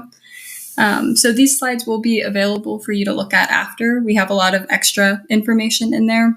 So, if there's anything I'm going over a little quickly, you can always go back. So we're the macro analysis branch. So we do build off of the micro analysis branch that you just heard about. So we produce the trade and goods report every month. And so the right side of the screen just has what our monthly report looks like, just in a very brief way. So we got an introduction to commodity classification in the last few presentations, but basically all goods imported and exported are classified using the 10-digit harmonized system codes.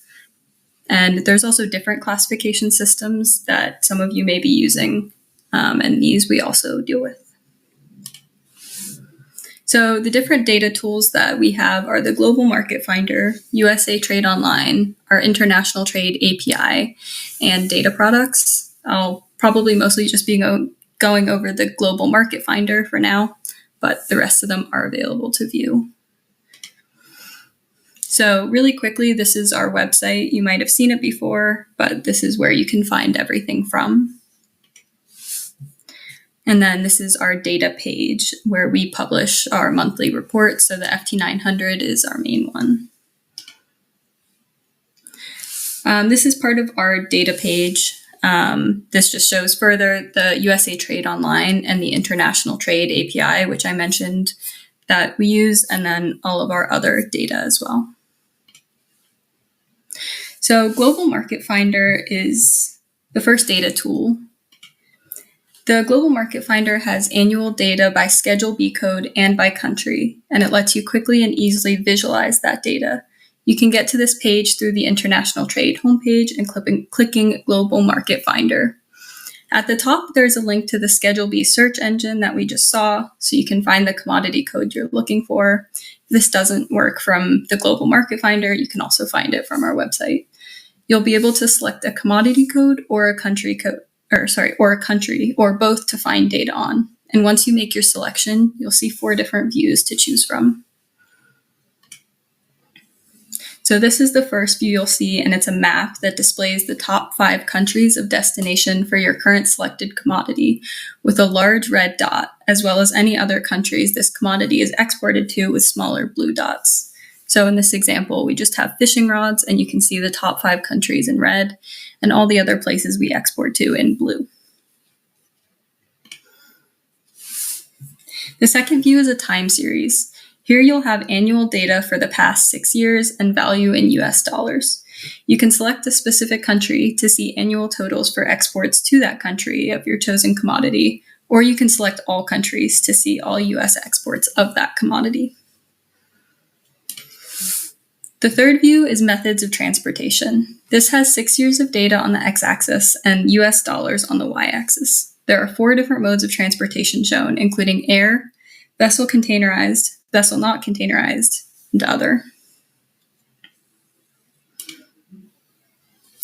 The final view is unit price. This graph has units on the x-axis and US dollars on the y-axis. It's important to note that for the unit price visual, no graph will appear if the commodity you select does not have a unit of quantity. Additionally, for the map view, if you select a country that is not a valid country of destination for your selected commodity, the map will return blank, and the same follows with the time series and methods of transportation views.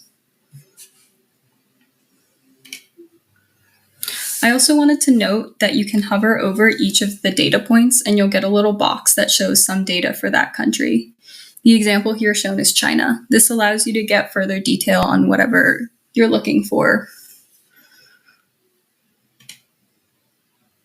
One final thing to note is that for each of these 4 views, you can select the table icon near the top right of the chart, and you will see a data table instead of a graph, which may also be helpful depending on what you're looking for if you'd rather just see it in table view.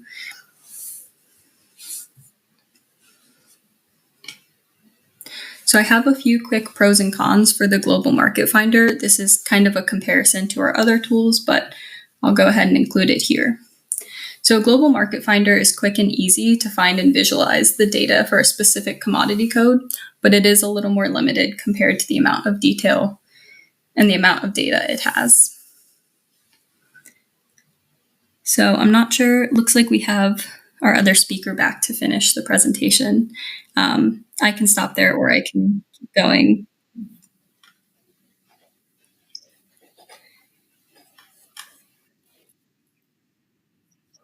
Okay, so feel free to email, it's on the very last slide, but it is shared, everything for my contact info and my branch contact info if you have any questions. And as I said, the slides are available with a lot more detail, and we go into depth on our other tools as well, if you're interested.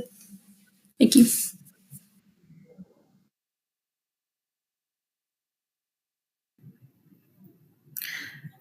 Thank you very much, Miranda. I do use the Global Market Finder. It's a great tool for anyone who is interested in using it and taking a look at it.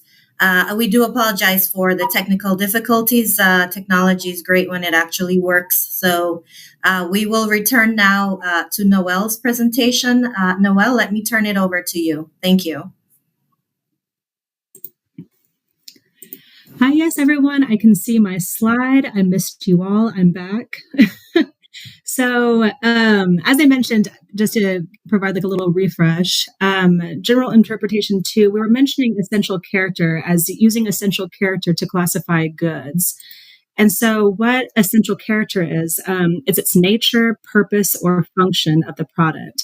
You can think of deciding it as the deciding the essential character based on what the product is made of, what it is, or what it does. And in this example right here, we have a wooden birdhouse kit with a couple of other tools. And unlike the frozen mixture of vegetables example, there isn't a Schedule B number for birdhouses. There's actually not a Schedule B number for any animals, including dog houses. So in this case, we do need to use essential character. This example comes with a number of things, but we're focused on the birdhouse itself, right? The main thing about this birdhouse is the wood, which I'm sure birds would even appreciate. So in this case, the birdhouse's essential character would be based on its composition, the fact that it's made out of wood. So when we go to the search engine, actually, we'd classify our birdhouse as an article, a product of wood. And actually, the search engine would catch on and it would already put you onto this path itself. So again, the search engine already has even essential character built into it. Now in this slide, GRI 3, now we have GRI 3 for goods that can be classified in 2 or more areas. This GRI has 3 parts. You are advised to, 1, choose the heading with the most specific or detailed description, choose the heading that best describes the essential character, or choose the last heading in numerical order. And in this example, the grains pictured are wheat and barley. So imagine that we are exporting this mixture, and it's a mixture of 75% wheat and 25% barley. Based on GRI 3B, you would classify the mix under heading 1001 because it's mostly 75% wheat. Now, imagine we are sending a mixture where it was actually half and half, so 50% wheat and 50% barley. And for that shipment, under GRI 3C, it would be classified as barley, since 1003 is the last heading in numerical order between wheat and barley. This part is a little bit trickier to capture in the search engine, and so it's definitely a good aspect to remember when navigating the Schedule B. And now here we're going to go over the 3A portion of GRI 3, the choose the heading with the most specific or detailed description. In this example, we're exporting a tire repair kit. There are Schedule B numbers that specifically describe a kit for something, but tire repair kits don't have a Schedule B number of their own. This kit in particular has an air compressor, some pliers, a knife. It even looks like it has some popsicle sticks. But the air compressor itself is a 12-volt portable air compressor, which has the most specific and detailed description of any of the other pieces in this kit. Even in the Schedule B, the air compressor's classification code also goes over more detail. As you can see, portable air compressors under 0.57 cubic meters per minute. So according to GRI 3A, we are going to choose the heading with the most specific or detailed description based on this detailed product right here, this air compressor.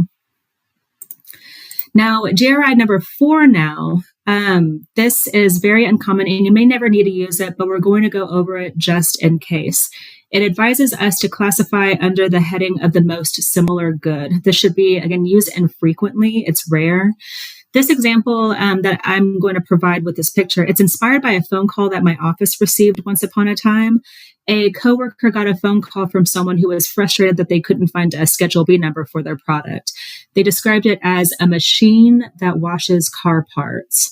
According to the caller, you open the door, you put in the car parts, you close the door, you select the cycle, and it'll run for 1 or 2 hours. Then when the cycle is over, the car parts come out clean. And applying the use of essential character of like what it does, the coworker realized that the machine operated much like a dishwasher. So that's how they classified the machine, underneath the same 4-digit heading as a dishwashing machine. This rule does not say to classify under the same entire Schedule B number of the most similar good, just the heading. But this rule is usually used as a kind of last resort when GRIs 1 through 3 aren't offering any help for a product. Now, GRI 5. This covers some types of containers. In the first part, it states that specially fitted containers like cases for cameras or instruments are not classified when they are shipped together with the actual goods that it's containing. The example offered here is a violin and its violin case. So the case's sole purpose is to hold the violin. It doesn't have any other purpose or value outside of holding a violin. So you wouldn't need to keep track of the Schedule B number for a violin and another number for the violin case. In this case, you would just need this one Schedule B number for the violin itself. Now, with that bit, exception time, there is a minor exception that is created, again, with the use of essential character. When a container does have an essential character of its own that is unrelated to the good that it's containing, it should also be classified with its own Schedule B number. In this exceptions example, imagine you are exporting a ton of candy as well as a single candy dish, and both products were valued over $2,500 each. So you definitely need to get a Schedule B number. Well, the candy and the candy dish have their own very different essential characters. So in this exception/essential character situation, both will need their own Schedule B numbers. But back to GRI 5, the second part. So the second part states that disposable packing materials in containers like cardboard boxes and bubble wrap are not classified when they are used for packaging. This might come to a relief to a lot of people to not have to classify the packing materials. So yes, you don't need a Schedule B number for the bubble wrapping your candy dish.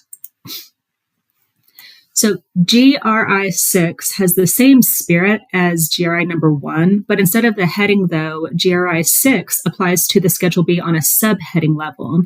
So here you're going to choose your 6-digit subheading based on the descriptions and related notes.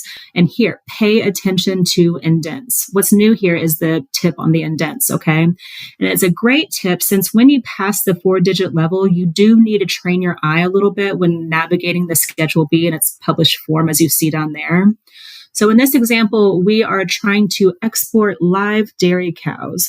So we have applied GRI number 1, and we found that our heading should be 0102 for live bovine animals. So check. We also know that our dairy cows are cattle, so another check. And now it's at this cattle double hyphen indent that we need to be extra careful. As we can see, the hyphens below that become a little bit of a hyphen maze. So taking it slow, we know that our live dairy cows aren't for purebred breeding purposes. So even though we see that dairy word right there, we don't want to move on to that next indent because the dairy is falling underneath the purebred breeding animals option. Instead of dairy checking, we go down some more until we find the next option at that same indent. So again, paying attention to the indent, we skip down to this other option way at the bottom, that 0102290000, that other. Not so straightforward for dairy cows not used for purebred breeding purposes. So again, pay attention to the indents. Now, on the flip side, if our dairy cows were for purebred breeding purposes, that's when we would skip down to that dairy.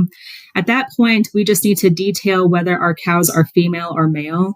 All dairy cows are female, sure, but the male is still an option because it's falling under the purebred breeding animals. Our dairy cows, though, are all female in this example, so we're going to go with that Schedule B number for female dairy cows for purebred breeding purposes, the one that ends with 0020. Now, our last little tidbit of information, the additional rules of interpretation. These are rules that are separate from the GRIs and should be used when you're finding your Schedule B number. Again, even though all of this is built into the search engine, for reference, you can find the descriptions of all of these GRIs and these U.S. rules of interpretation in the introduction section of the Schedule B back at the Schedule B website. But back to the slide. The U.S. has these additional rules that also need to be applied, except where specifically noted, like in the chapter's legal notes, for example. The first rule is that end use is determined by use in the U.S. immediately prior to export. So if you're shipping pie tins to a school where you know they're going to use them for music classes like tambourines or cymbals, or maybe in a gym class as frisbees, you're still going to classify them as pie tins because that's their essential character and function here in the U.S. immediately prior to export. All right.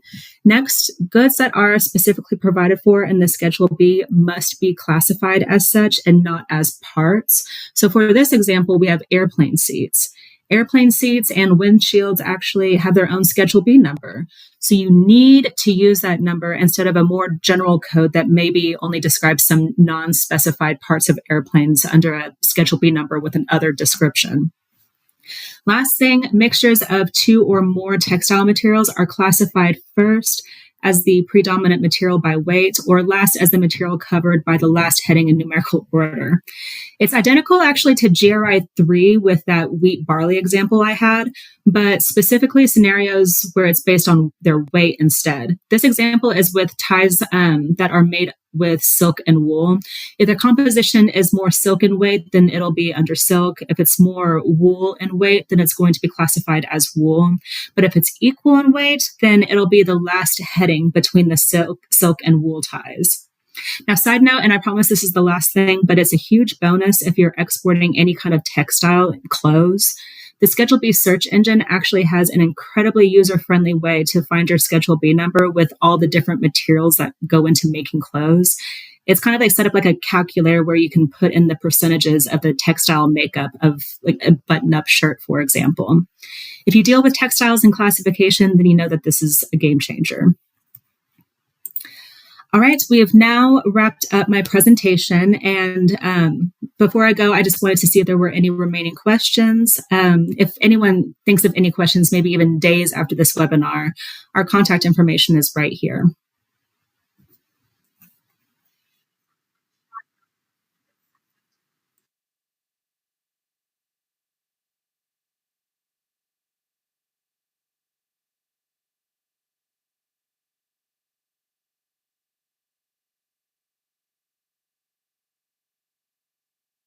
On ACE and AES direct filings.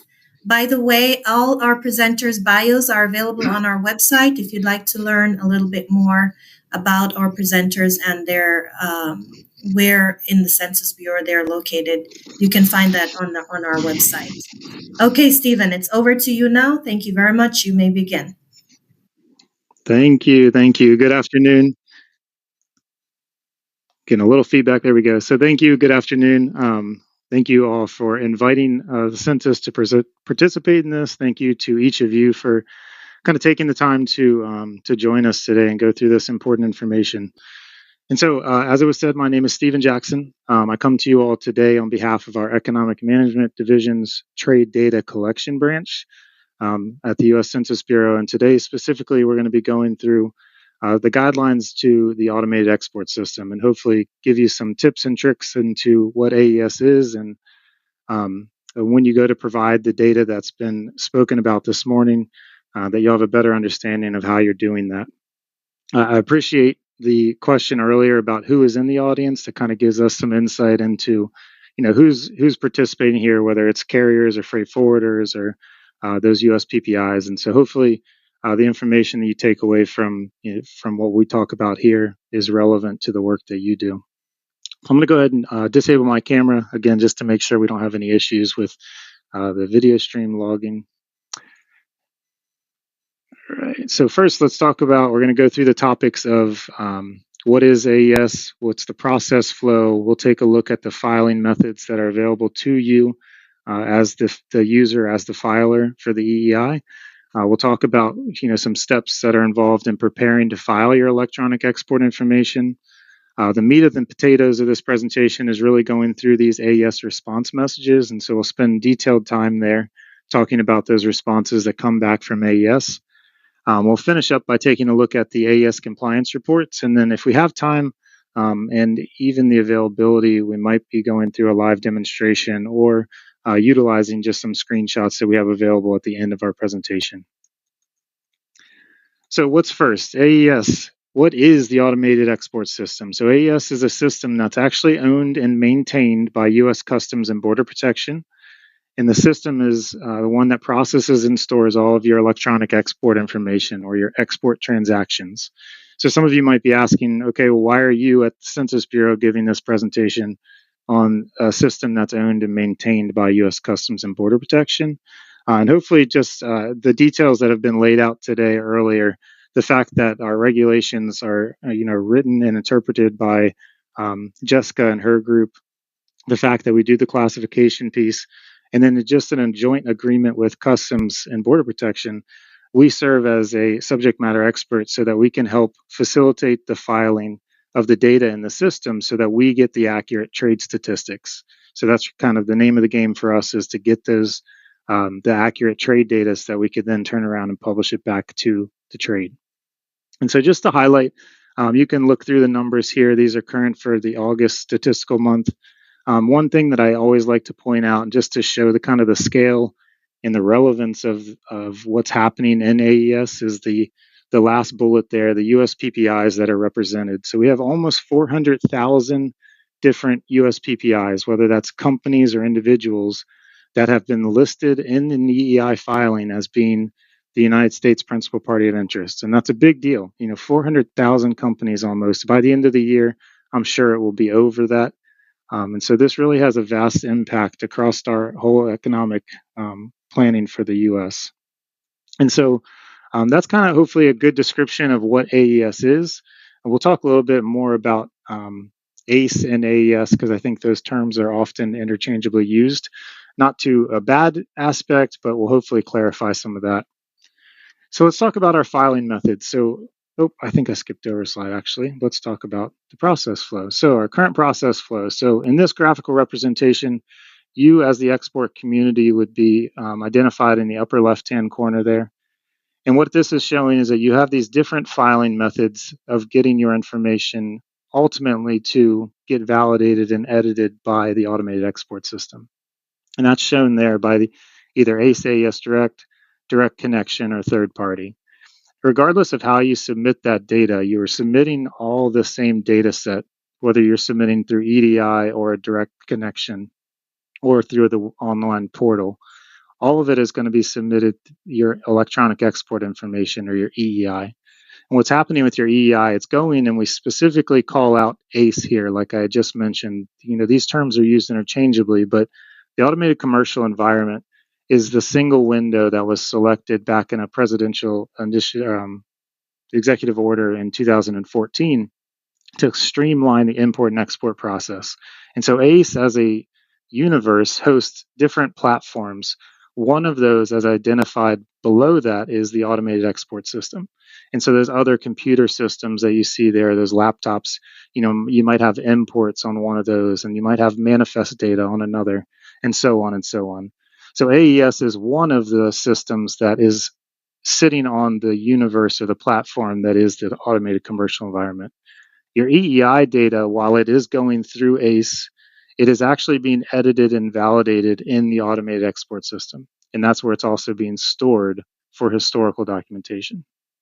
And so AES gets that EEI data, does its review of it, and then responds back to the trade community, or you as the filer, with one of those different response messages that are laid out there. Again, we're going to go into details of each of those response messages, so we'll save the details for that. And so next, let's talk about those different filing options that I just mentioned. So we really break them into two categories, one being AES Direct. The most popular form of AES Direct is the web portal filing system. That's the system that you simply would log in online. It was built by both U.S. Customs and Border Protection as well as the U.S. Census Bureau, where we developed this user interface where the people could go in, log their export filings, and receive their internal transaction numbers.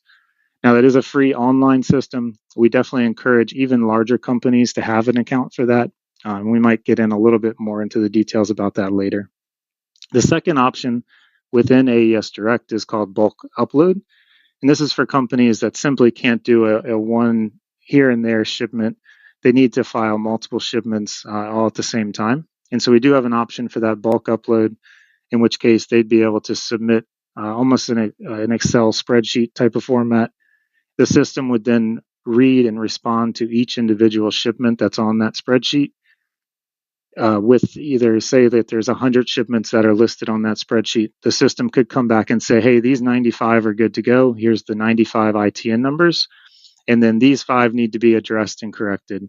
And that's these numbers that need to be fixed. And so that allows for, just a larger scale processing. The last bucket, or the last thing underneath that bucket of AES Direct, is called AES WebLink. And what this does, it acts as a plug-in to your computer systems. Maybe you have an inventory order system or something to the like. What it does is it goes and interrogates your internal systems so that you're not rekeying data that you might already have. You might already have or capture the HS number, or you capture the weight and the value. So what it can do is it can go pull that data, from your internal systems and populate them inside of AES Direct, then you would go in and just finalize that shipment before sending it to AES for validation. The second bucket that we have here is typically for larger companies or companies that just don't want to deal with doing the filing. The first being the largers. That would be if you might have your own IT department, you would decide internally to develop a self-developed software. So you would follow all the rules and requirements to file in AES. You'd work with Customs and Border Protection and be assigned a client representative in order to do those filings. The second option is those of a certified vendor software. This is where just different commercial off-the-shelf vendors maybe that have already gone through the procedures and processes of building out a software would sell it to your company, and then you in turn would work with Customs to make sure that it's integrated correctly, and then you would just go that route. The last there is Certified Service Center. That's actually more of like a third party that acts as a middleman. So you would provide your information to them, the requirements on an EEI.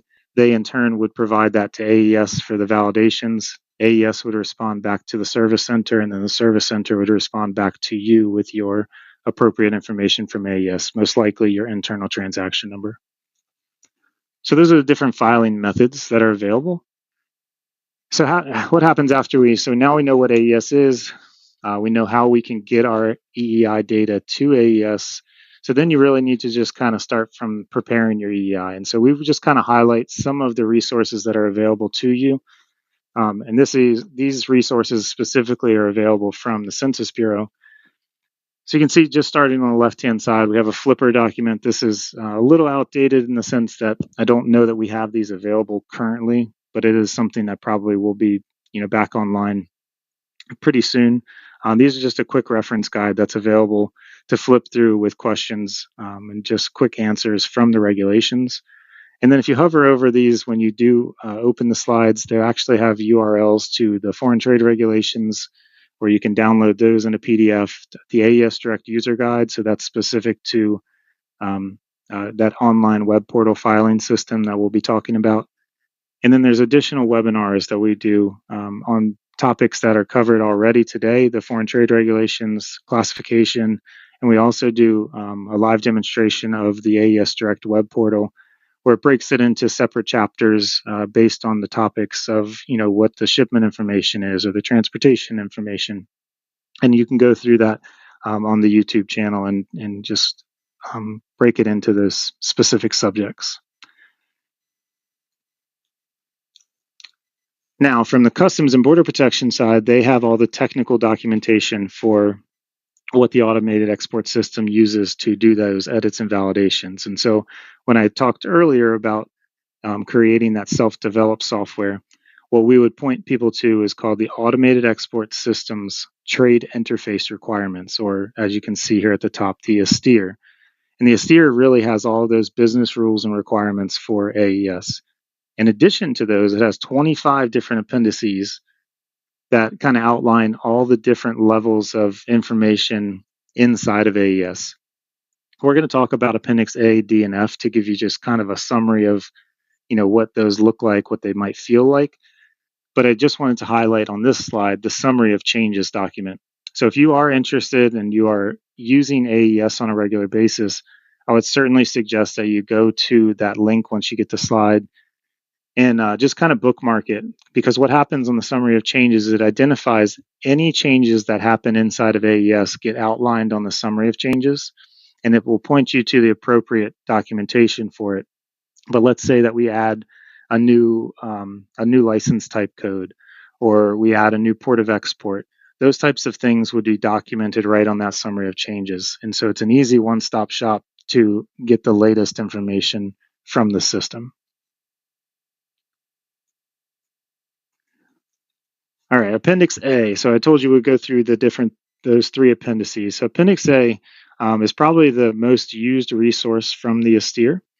And that's most used by the trade and also by our office, because when we get a call or we get an email with people having issues doing their filings, most likely the first question that we're going to have is asking, what is the response message that you received? So when the system responds back to any shipment, either with an internal transaction number or a different response, it's going to also give you a code. That code you would take to Appendix A, which is the key, and then you would use Appendix A to go through and get the details of what code you received. So we have a good example later, and I'll show you what exactly it looks like in Appendix A. But it'll give you the reason and the resolution for each individual code that might come back from AES. We wanted to just highlight here on the lower part some of the newest response messages that have been incorporated into Appendix A, 26C, which I would think that most everybody here on the call probably has either seen 26C or seen an email broadcast about it. And that's specific to when the state of origin and the USPPI state mismatch. The second one that's listed there kind of highlights a new code that was implemented with working with State Department. And so that 5C2 for a Category 21 determination number, that's going to be very specific to users that file State Department shipments. But again, it just kind of highlights the fact that, we're working with all these other partnership government agencies to incorporate their requirements into AES also. The last two that you see there, 97H and 97R, were actually a direct result from the trade community's feedback to Customs and Border Protection. And that's because oftentimes when shipments were placed on hold in the AES environment, they wouldn't necessarily notify the filer of that. And so what this does, this is not an automated response like all of the other response messages are from the system. This is a manual response where the CBP officer who puts your shipment on hold can actually utilize this to notify you that the shipment's on hold. And it'll provide detailed information about who the officer is even and how to contact them. Next is Appendix D that we'll go through. So Appendix D provides us a listing of all port of export codes. And what this listing shows, again, the valid port of export codes, but it's also going to show you the valid method of transportations that are available for each of the port of exports. So the example that we often like to give is if you receive maybe a shipper's letter of instruction and the company is saying that the shipment is going to be leaving on an airplane out of Miami, Florida. And so they're going to say their port of export code is 5201. Now you can see from the graphical image there that Miami, Florida shows, okay, vessel is marked as yes, air is marked as no. So in that case, we know we can't use 5201. Most likely it's going to be 5206 if you go down the codes there. But we would definitely recommend that you still reach out to the carrier to ensure that that is the correct code. But this is kind of just another layer of checking to see if the valid code, one, and also if it's a valid method of transportation for that code. And then the last appendix that we want to highlight is Appendix F. And this is really a licensing matrix for shipments that go out that are utilizing a license. Specifically, in this case, we show in this graphic for no license required, which would be a typical shipment that goes out, and also a C36, which is a Bureau of Industry and Security designation. And in that case, what it's saying in there, if we are using a C36, so if your shipment has been determined that you're shipping to, in this case, a B country, so a country group list on the B list, you would mark that shipment as being a license code of C36. And then these are the requirements if you have that license type code. And so you can tell on that ECCN category, it'll say, hey, you have to have an ECCN number, and it can only be one of these in this list. Whereas if we were shipping it through the C33 route for no license required because our shipment was exempt from a licensing, then it would say the ECCN is allowed but not mandatory, and they don't regulate exactly which one has to be based on that license type code. Again, folks that do licensing shipments often are probably well versed and well familiar with Appendix F. One of the biggest ones is aside to the ECCN number is probably the license value requirement that you can see all the way on the right there. And that'll just tell you if you have to report both the total value of the shipment as well as the license value that's going against the license on that shipment. All right, so this one doesn't work out too well. You guys get the answers right away, but typically we would do a trivia time here. Just some fun facts for, if you're joking around the office about the austere stuff, you can ask people what letter of the alphabet is not currently used. And then the two newest, we really try to just bring those up to mark that other partnership government agencies are still kind of coming on board to collecting their data in the electronic environment. And so Appendix Q and Appendix X were released several years ago now, but they lay out the record formats for those different PGAs that kind of joined on. And then Appendix X actually provides a full listing, and it breaks it down into which PGA it is, and then which HTS or Schedule B code that specific PGA is interested in, whether it's a mandatory requirement or an allowable requirement to report additional data based on the HS or Schedule B number.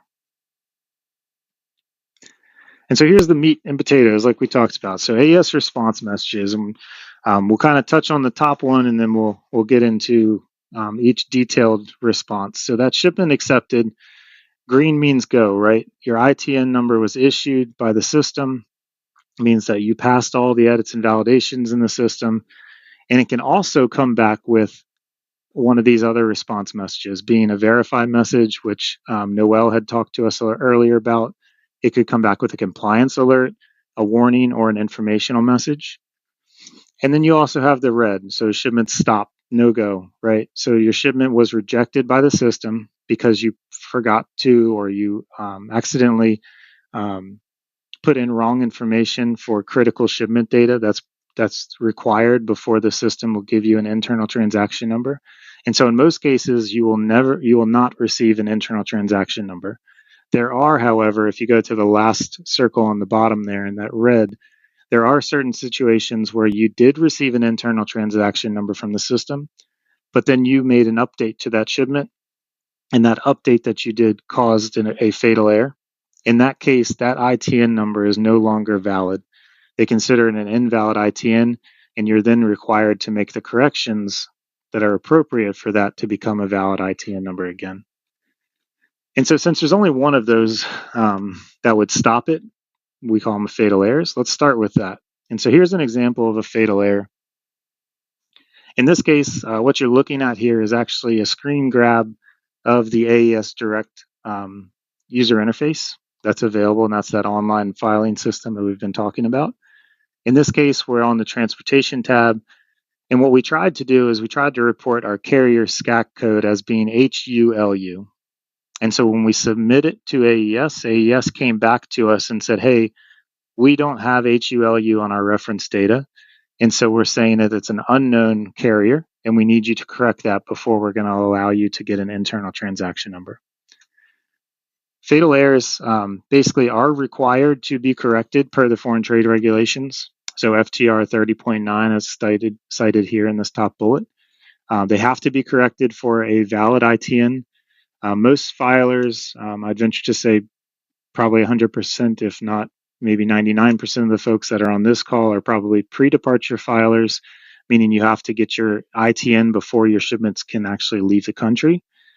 And then as a reference, we had gone through Appendix A earlier, but what an example of Appendix A is if I took that response that I had seen in this slide, fatal 120, if I took the 120 and I went to Appendix A, it would tell me specifically what I needed to do, and if I'd had questions, who I needed to reach out to for those questions.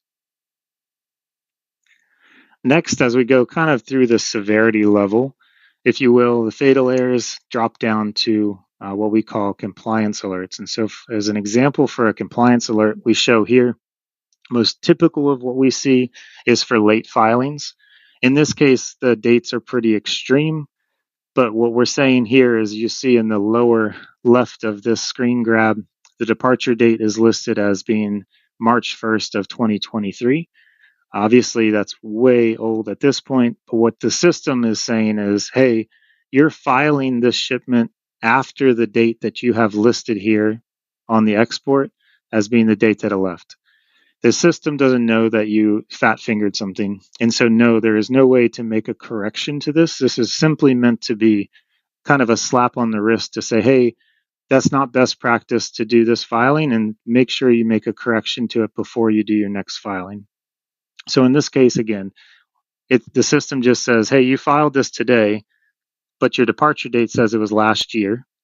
By the way, this is common at the beginning of a new year because people put in old calendar years for whatever reason. But again, compliance alerts cannot be corrected. Most common cause is late filings. There are additional cases where compliance alerts can be generated. That's if you're changing critical shipment information.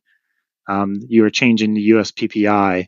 If you were adding or deleting a commodity line, if you were changing licensing information, all of those types of things would cause a compliance alert to say, hey, this isn't a best practice for how you would typically file an AES.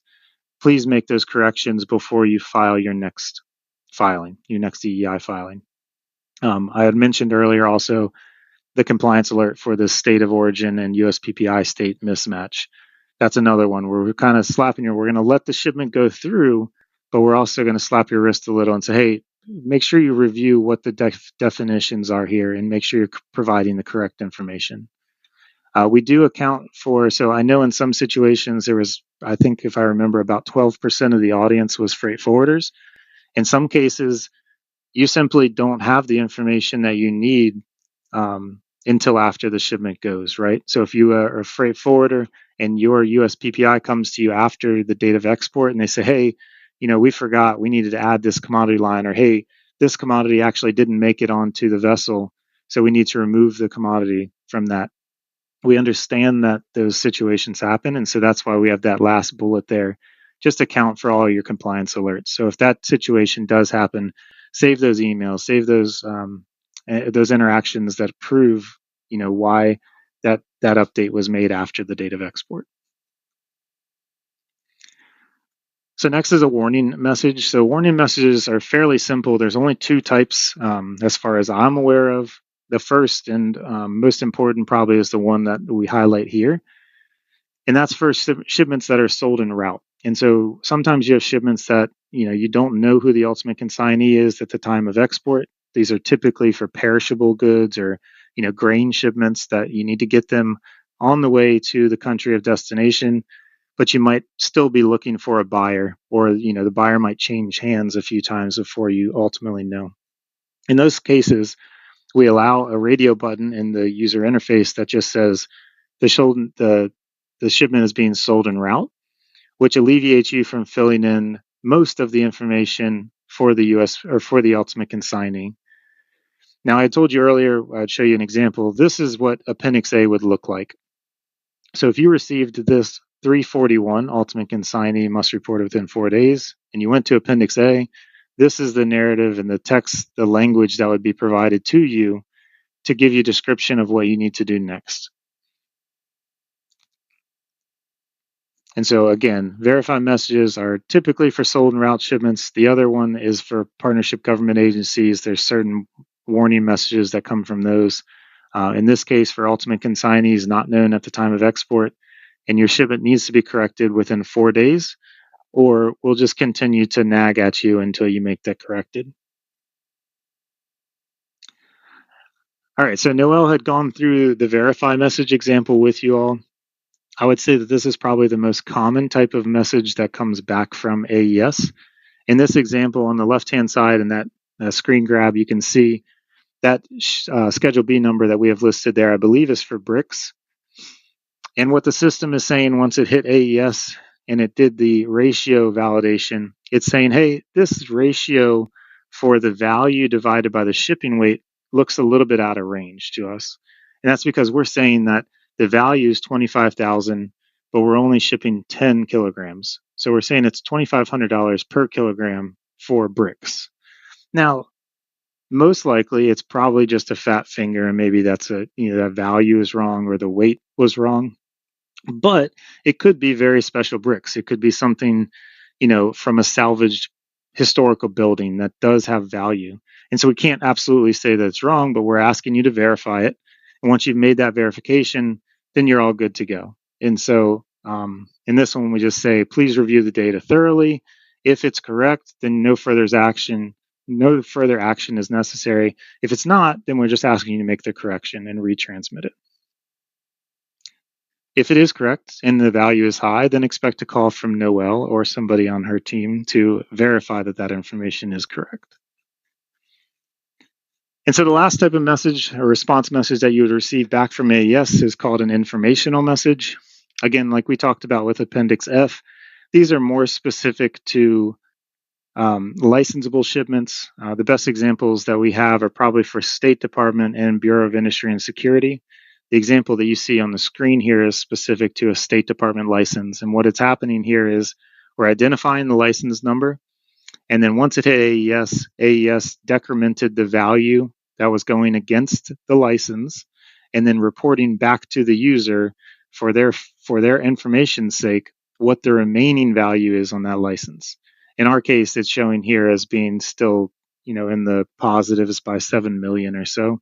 But a lot of times what will happen is you might get a zero balance or you might get a negative balance, and that will kind of indicate to you, hey, I need to go apply for a new license. Or in some cases, hey, that's not right. Internal auditing sakes, like we probably duplicated a shipment somewhere. And so you can start down that trail of figuring out why the value is what it's saying back from AES. So again, it's non-critical to the filer. No action is required. It's really just for your sakes to start either that investigation to see if there's duplicate filings or to start the process of getting a new license. And so now you've done this work, you've filed in the system, and we keep talking about your internal transaction number. So the internal transaction number is really your proof of filing that comes back to you from the automated export system. Think of it almost as like a tracking number that you get back for a package, right? For pre-departure shippers or filers, the proof of filing citation is going to look like the example at the top there. It'll say AES, the X, and then it'll be the year, the date, or the year, the month, the day, and then 6 randomly generated numbers after that by the system. And that's the proof of filing citation that you would put on all of your documentation. Now, for those limited set of post-departure filers, if you were self-filing as a US PPI, you'll see the example there would be AES post, your full 11-character US PPI ID, because again, that's what those option 4 levels were approved at, and then the date of export. And then if you're an authorized agent filing on an approved US PPI's behalf, then it would be the AES post US PPI plus the filer ID and the date of export.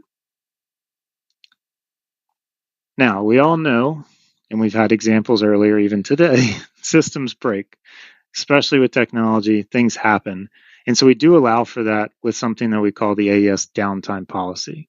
The AES downtime policy really kind of breaks into 2 categories, but one of them is specific to when a filer system is down, and that's what we'll cover first. And basically the only option you have in this situation is to transmit your data through either AES Direct, the web portal filing system that we've been talking about, that's free for you to use, or you can select an authorized agent to report on your behalf. And so it might be in some cases where your system, your direct connection to AES might be severed. You can still utilize the web portal filing system. If it's another situation, like maybe you're impacted by the hurricanes that were just taking place down south, then in that case, you could select an authorized agent to report the filings on your behalf, or even a sister company location that might not have been impacted to be able to do that and authorize them to make those filings on your behalf. Now, the second bucket is for when AES is down. And so that has no impact from just the filer system. This is when the actual AES or AES Direct, the web portal filing system, is down. Often now you probably will see where we specifically state ACE is down because you have to use ACE in order to log in and get to AES Direct. And so in that case, if either ACE or AES Direct is down or AES is having issues, then you will be notified by a broadcast email that comes from our office. And that's a joint effort between us and Customs and Border Protection, agreeing that we're going to go into what we call a downtime policy. And in that case, you are able to move your goods during the downtime. You would just simply put in this AES down citation that you see there in the middle of the screen instead of your proof of filing that we talked about earlier. So it looks and probably feels similar to the post departure. And the ideas and concepts are the same in that you're logging the filings that go out. And then once the system comes back on, you're then required to go back in and receive an internal transaction number for each of the movements that happened under the downtime policy. Shipments that are subject to State Department, whether they're licensed or if they're ITAR exempt, simply cannot move during the downtime policy. And there's just kind of a full stop there. We've gotten calls and requests during downtime of shipments sitting on the tarmac waiting to go out. But the reality is just shipments that are subject to those requirements just simply cannot be moved during the downtime policy. After the downtime policy has been deactivated, then we will send notification back the same email broadcast system that we use to do that. And then we'll send a follow-up in addition to that to request everybody to create the filings that were missed during the downtime policy. And so what better timing than to subscribe to that email broadcast list, right? So we do have a QR code here. I understand, this is a virtual meeting, so you'll get these slides separate. And so I'd encourage you, whether it's by doing the QR code or by clicking into it after you get the slides open, or even just sending me an email, we can definitely get you subscribed to that broadcast list. But I don't want to spend more time on that slide. So next, we'll talk about AES compliance reports. So hopefully everyone here listening has probably seen an AES compliance report. And if not, hopefully by the end of this, I'll convince you to reach out to me and ensure that you're getting the compliance reports. And so compliance reports are really to provide you with a snapshot of your company's performance the previous month. And the idea is for your own internal auditing sake to say, how many shipments did we do? How many fatal errors were created from those shipments, and how many compliance alerts? And we outline those specifically based on your schedule, your shipment reference number. And then we also give you total numbers for those other message sets, the informational, the warning, and the verify. And the idea, again, is to say, hey, we shipped 100 shipments last month, but our report says we only shipped 50. Well, that's an issue, right? There, something's wrong. You can chase that down. We can work with you to try to figure that out. On the flip side, we shipped 100, or we only shipped 50, but the report's saying that we shipped 100. Or maybe the freight forwarder that you're using is filing also, and duplicating those filings or whatever the case might be. This really kind of gives you that heads up to this is what activity we showed for your company in the previous month. Now, ultimately, the goal is 100%, but with the caveat to say that all that 100% is telling us is that you know how to utilize the system, you know how to report the information that's required. That doesn't tell us that all the information is accurate and true. And so we just put this little note here to say that, even though you're 100%, there are still probably shipments that might be out of compliance if you choose to try to manipulate the system. And those are still subject to fines and penalties and seizures. Now, in addition, again, it's a snapshot. It gives your compiled compliance rate and metrics for the previous 3 months. And so you kind of get a rolling count of that. And again, reach out if you have any questions about that, or if you don't know who the contact is in your company receiving that report. As a supplement to the AES compliance report, we also send out something called a fatal error report. And so this compliance report goes out the second Tuesday of every month. The compliance report will be in your inbox. Every other week outside of that compliance report, if you have outstanding fatal errors, you will also receive a fatal error report. And I would encourage you, if you do receive those fatal error reports and you have outstanding fatals, get those corrected right away. We have a team that specializes in fatal errors, and so I'd ask and just request that you reach out to that team to get those resolved. They can also help you in certain situations that maybe a shipment cannot be resolved from the systems perspective, we would be able to assist you with suppressing those so that they no longer affect your compliance rate also. And then the last thing I think that we're going to talk about here before we go into some screenshots are just the compliance review program. So we have a program that we run on a monthly basis. It used to be done annually. We've moved it into a monthly basis so that we could kind of reach more companies. But we try to look and identify the companies with, the lowest performance for compliance sakes. We look at the value indicators as well as their performance for compliance. But we're trying to just reach out to and identify companies that that don't typically perform low, but that we can help because maybe that we're catching a systematic error before they do, or what it might be. So I'd encourage you, if you do get contacted by our office to be part of the compliance review program, to please to do that. This is not something where we don't have guns and badges, and so we're really just trying to be proactive. We want the better data, and that's what we're after here. And so if we reach out to you, please be kind of eager to join those conversations with us.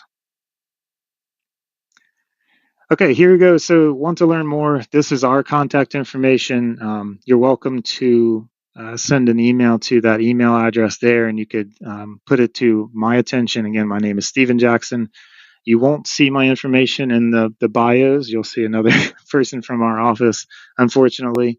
But if you do have any questions, again, please feel free to reach out to me. And then if you have any questions specific to ACE account information, so anything that's related to your account information on ACE or your password on ACE, unfortunately, we don't have access to that. And so that's going to have to go through the CBP account service desk, and their information is listed there at the bottom.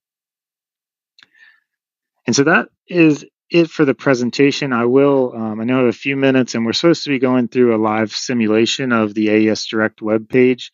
I don't know that probably is in the best interest, being that we only have a few minutes left.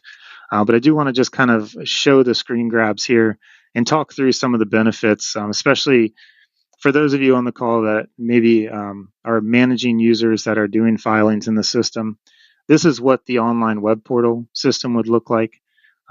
So if you were to go in this case, it's just showing one single filing that we have created. If we needed to edit or manipulate this shipment, we would just click on this little green button here, and it would bring up options for us to make changes to this shipment. As part of the user interface for AES Direct, we make available templates as for both shipments as well as profiles for US PPIs and ultimate consignees. And so if you are a freight forwarder and you have a customer that you regularly file to, you would be able to save templates for specific filings if it's the same type of commodity every time, or you'd be able to save party profiles for specific parties that you file to regularly, just to help mitigate any kind of miskeying that would happen, and also speed up the transaction level that it happens on. From a managerial standpoint, it also identifies the last action and who it was done by. And so you can see underneath the shipment reference number, there's also in parentheses there a count. That count would open up each individual filing instance for this, and it would show you who it was updated by. And so there's some accountability there as to who's making changes. If it does create a fatal error, it would identify who made that fatal error in that situation. And so that's kind of it for, I guess the only other thing would be the filters that are available. So initially, it shows any filings for the last 90 days on the home screen. This is a limitation just because of the sheer volume that happens in the user interface.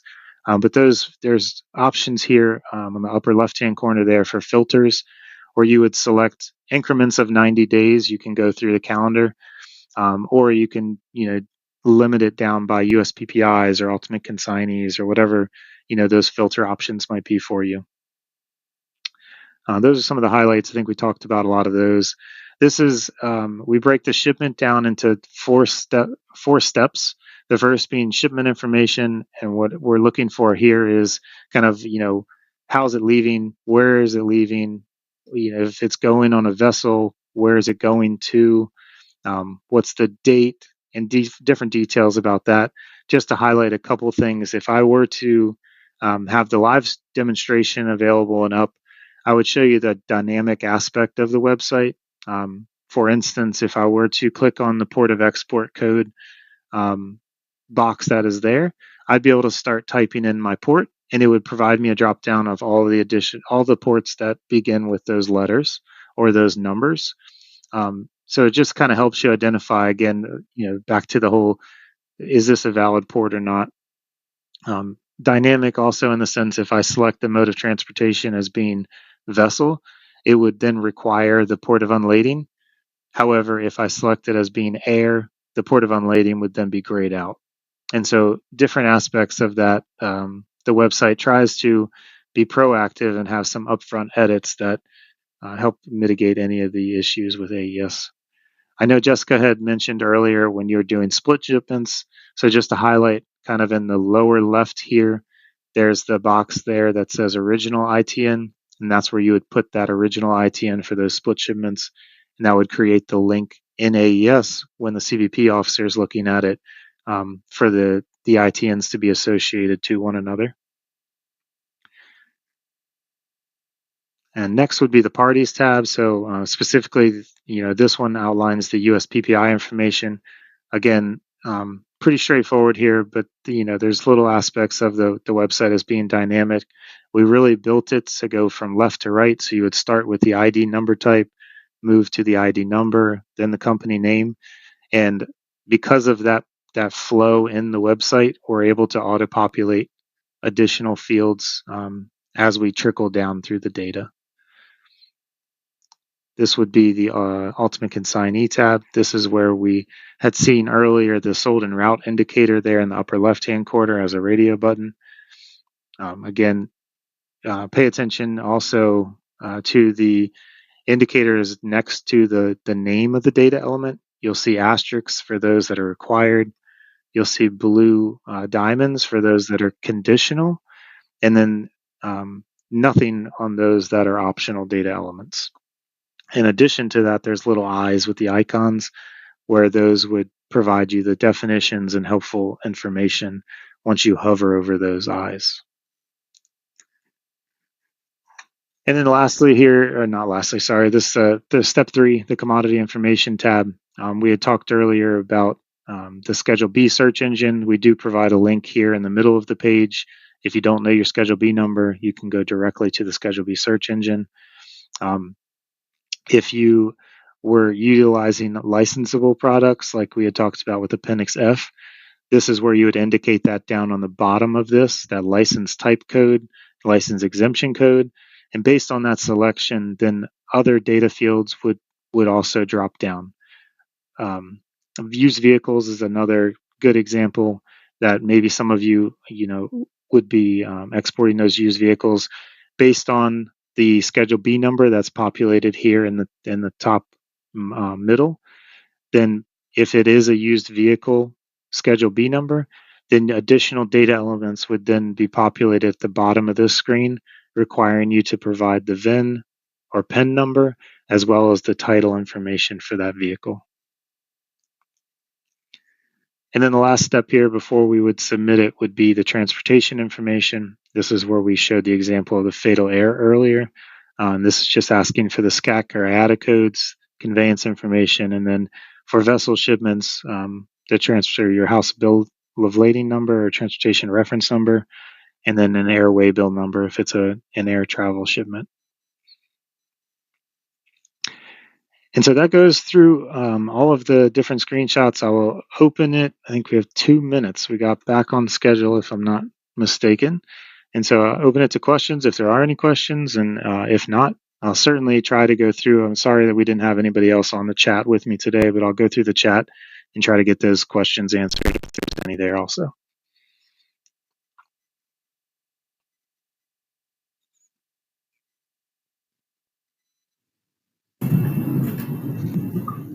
Wonderful. Thank you so much, Stephen, for that very comprehensive information. Hope our participants learned a lot from that. Just a couple of things to mention. We do have some questions in the Q&A box for you. We also have a couple of questions in the chat from the previous presentations earlier today. Please, I encourage you once more to type your questions in the Q&A. It's the second one down with the little person right beside it, not the chat. We're missing questions from the chat. So please type it into the Q&A. Also, Stephen mentioned customs, and earlier Jessica mentioned BIS and OFAC. We will have those agencies for you tomorrow. So please make sure to join us so that you can learn how they're involved in the export process.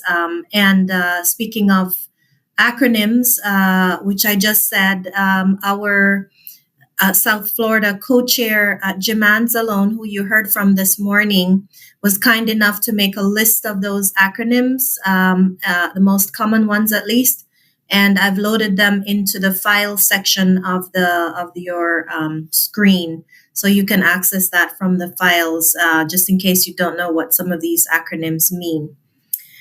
Okay, and now we are going to take another short break. If you need to grab another cup of coffee, we're almost at the end of our day. We have one more presenter today. She always brings a lot of energy to her presentations. You're not going to want to miss it. So please come back we'll get started at 3:45. It is now 3:30, so you have a 15-minute break to get a drink, take a short or others. Now that we have our drink in hand, we'll get started with our next presenter for the day, who will be covering ACE export reports, Mayumi Brewster. Thank you for joining us. Let me turn it over to you, Mayumi. Thank you, Lesa. Can everyone hear me? All righty. All right. Good afternoon. My name is Mayumi Brewster. As Lesa has mentioned, I too am with the U.S. Census Bureau's Economic Management Division. I'm sure you've heard a few speakers from that division, so I am in that division as well. However, I'm in the Data User and Trade Outreach branch. And today I'm going to give you a basic overview and advanced tutorial of the Export Reports feature that's within the Automated Commercial Environment, also known as ACE. Note that this presentation is not going to delve into the technical aspect of the feature. So for those technical questions that you have about the system, I'll provide some resources for you at the end of the presentation to answer those questions. So I too am going to turn off my camera just in case we have any issues. All right. Let's get started. All right. So this is our agenda. I will cover a very brief overview of ACE export reports to include benefits, access, and standard reports. And our standard reports are also known, I may intertwine between the two words, standard and CAN reports, are the AES 201, AES 202, and AES 203 reports. Those reports are already built into the system. If you're familiar with our data request, this is where companies would file for a data request within our office, and that request was those three reports lumped together. So they basically emulated those reports and put those into ACE, so the export reports feature. Then I'll go over, I'll do a demonstration for accessing export reports. It won't be a live demo, but it will have screenshots on how you can access those features. I'll show you how to run standard reports. I'll show you how to modify reports, queries, and filters. And then I'll show you how to schedule a recurring report. I'll also provide some training resources that you can find on our Census Bureau's website, as well as CBP's. All right, so let's go over a basic overview of ACE export reports. So let's go over some of the benefits and how to access this feature. So reports are free. We all love free stuff. On-demand data available for 5 years plus the current year. So not only do I emphasize free because we like free stuff, but in addition to that, as mentioned before, our data request process, a company could apply for their historical shipment information. They would have to apply to the Census Bureau's office. A company can apply every 365 days free of charge, and you get 12 months of data free of charge. So let's say if you wanted to request data 2 times in that year, and you wanted to request maybe more than 12 months, you wanted 24 months of data. So outside of the 12 months, and being that it's is more than one request in that year frame, we charged $125 per month to pull that information and send that over to you. So with the Expo Reports feature, you can now access this data free of charge. And if you like, you can access 5 years, 6 years, 7 years of data all at once. Again, this is free of charge. You can also, and I do apologize, my voice is really crazy. I'm just getting over a cold. So in addition, you can schedule reports with customizable features, and customizable features that I'll show you later on in the presentation are the late file indicator and utilizing reports to manage your license activity. In addition, you can actually, I do have 2 examples in the presentation for that. So I'm going to create a report that I thought that would be great in managing license activity. And then with the late file indicator, I'll just show you where that is. That is a feature that can be added to the report for, let's say for USPPIs that want to ensure that their authorized agent is filing correctly on their behalf. So USPPIs and authorized agents can get access to these reports. So if you don't file your own transactions and you have someone file on your behalf, it's great that you have access to these reports so that you can ensure that things are being done correctly. All right. So now let's move on to, did it move over? How did that happen? Okay. So now let's move on to accessing ACE export reports. So assuming that most of you do have an ACE account, to access export reports by employer identification number, also known as the EIN, you must successfully complete the U.S. Census Bureau's vetting process. And so these steps here are our vetting process. Step 1 is the request EIN reports authorization, and that is done within the ACE account. So you'll log in as you would normally do. You would go to your account information, click on the EIN that you would like reports access for, and then there's a button that actually says Request EIN Reports Authorization. And you would press that button, and then all of your ACE account information will be sent to the Census Bureau securely through our ACE account. Once you click that button, you are prompted to our certification of authority. So we do get a lot of folks that miss this step.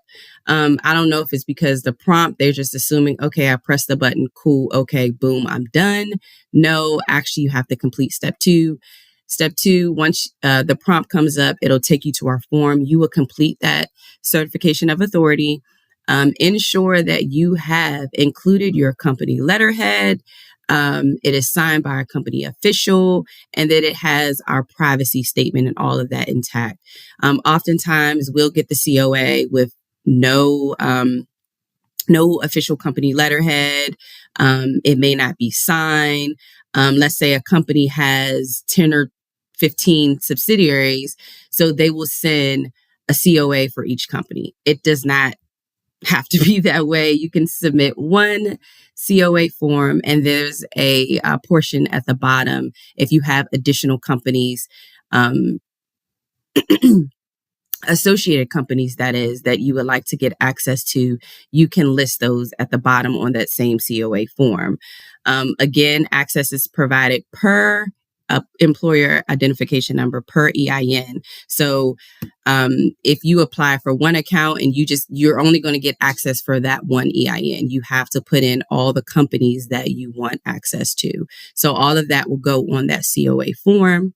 And once it is completed with the signature, with the header, including the privacy statement that we already have there, ensure that you email that over to Export Reports. That's the email address that I have listed there. Ensure that you include that S at the end of reports at census.gov. And then step 3, if we require additional verification information, we just ask that you respond to that within 14 to 30 calendar days, or you risk of having that case closed, meaning that you won't be able to get access. It doesn't mean that you'll never be able to get access. You would just have to either reapply. Doesn't mean that you have to submit a new COA. Just send us an email. If we have your COA on file, we can begin the vetting process for you. So a lot of folks always ask, how long does this process take? It shouldn't take long at all. Oftentimes the onus is on the company. So as soon as we can get, as you can see, those first 2 steps are on the company. So as soon as we can get that from you all completed, and not having to say, hey, we need this, we need that, this wasn't completed correctly or whatnot, then we can get that access within a few days. So it's on the company. As fast as you can get us the information, the faster that we can get you vetted and getting you access to your reports. And we have this process in place because once access is provided, it is provided forever. So we want to ensure that we are providing access to the historical shipment information to the correct person. So for instance, let's say an authorized agent is applying for reports access on the behalf of a USPPI. So, and we find that out by doing the vetting process. So the USPPI obviously can get access to the reports, but on the side for the authorized agent, they can also have, access to their reports to show all of the filings that they file on behalf of multiple USPPIs.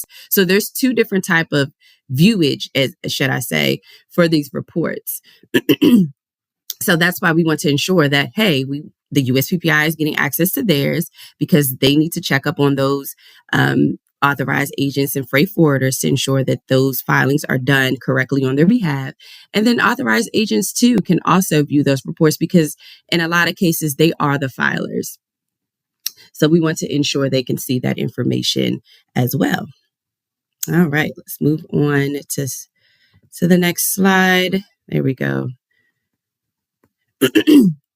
Now, for your convenience, as mentioned before, there are 3 types of standard export reports. That's the AES 201, AES 202, and the AES 203 reports. The AES 201 reports are requested by the filer and shows all export transactions where the filer company is listed as the filing party. So if you are a self-filer or you're an authorized agent that files on the behalf of USPPIs, those transactions will be located in the 201 report. These are transactions that were filed directly by a specific company in the automated export system. All right. And then, all right. So these are the data elements that come standard to the AES 201 report. There's about 26 of them. You can add and omit additional data elements to this report, but this is our standard report. As mentioned before, this is the data elements that we would send over for the data requests. But again, you can add and omit additional data elements to this report. All right. Next, we have the AES 202, which is the USPPI transactions report. These are requested by the USPPI and shows all export transactions filed on behalf of the USPPI by an authorized agent. So for the USPPIs that do not file on their behalf, and there's an authorized agent that's filing, and you want to ensure this filing is done correctly, you would pull your 202 report. If you never so filed, that 201 report should be blank. So it's always good to pull all the reports just to ensure, no one fat fingered anything and put in the wrong EIN or just the wrong information. The system can't tell. So if something lands on these reports that's not supposed to be, this is your first indicator, which is, again, a great benefit for these reports. You can kind of get real-time information on these filings, because I believe they're done as soon as they're filed within 24 hours or less, they're on the report. And then, as you have guessed, because I showed you the screen already, these are the data elements that come standard to the 202 report as well. It's the same 26 data elements that came standard to the 201. And you can, again, add and omit additional data elements to this report. All right. Moving on, and last but certainly not least, we have the AS 203 Agent File Routed Transactions Report. And this report shows all routed transactions filed on behalf of the USPPI. And finally, these are the data elements that come standard to this report. Not as many as the 201 and 202. However, March 21st of this year, the data elements that are highlighted in red have been added to the AES 203 report. Again, these are for the routed transactions. So according to the foreign trade regulations, there are certain data elements that the USPPI can and cannot see. So that's why it's just a smaller selection of data elements versus the 201 and 202 reports. I apologize for that. There's not much adding that you can do to this report, given the foreign trade regulations. So if there are some changes to this report, the trade will be the first to know. And again, we will highlight those new updates in our presentations. All right. So now that we have a basic overview of ACE Expo reports, let's move on to accessing Expo reports within the automated commercial environment. So please note, there's no live access to data, but I have provided screen captures to give you an idea of what the data is going to look like. All right. All right. So to access the ACE reports application, you must have a current ACE portal user ID and password. So you can access the portal at the URL listed on the slide that I have in blue. You will enter in your email, as well as your password, and click login. So once you have logged into the system, or the ACE Secure Data Portal, rather, in the Accounts drop-down box, you're going to select an account. And since we're running our export reports, we're going to select the exporter account, which I have circled in red. And in the selected account, you're going to select reports. I don't know if you guys can see that, but I have circled reports in this red circle. And that is going to take you to the ACE reports homepage.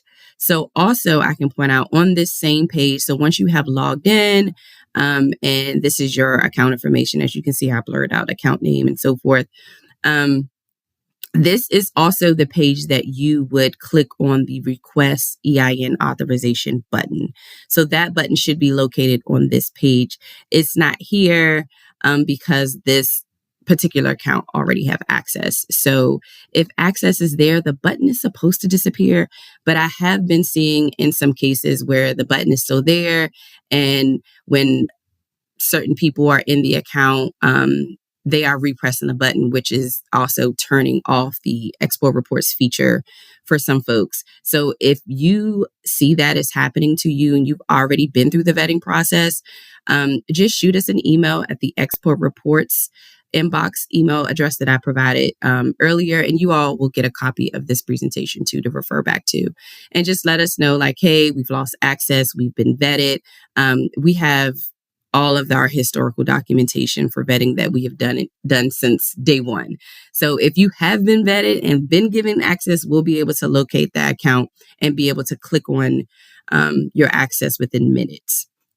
So just a tidbit of information. We're still working with CBP to figure out why those that have access, that button is not fully disappearing and is reappearing for some folks and not for others. But that button would be located here.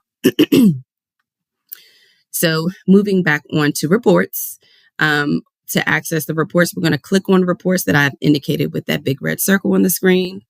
Not probably as big on your screen because it looks rather small for me too here. And then this is the ACE reports default landing page. So once you click on reports, this is the landing page that you would arrive to. As you can see, the home tab provides access to workspaces, ad hoc reports, and training resources. It also provides information on recent application updates and user tips. So what we're going to do is to access the report, which is an application, we're going to scroll over to the applications menu.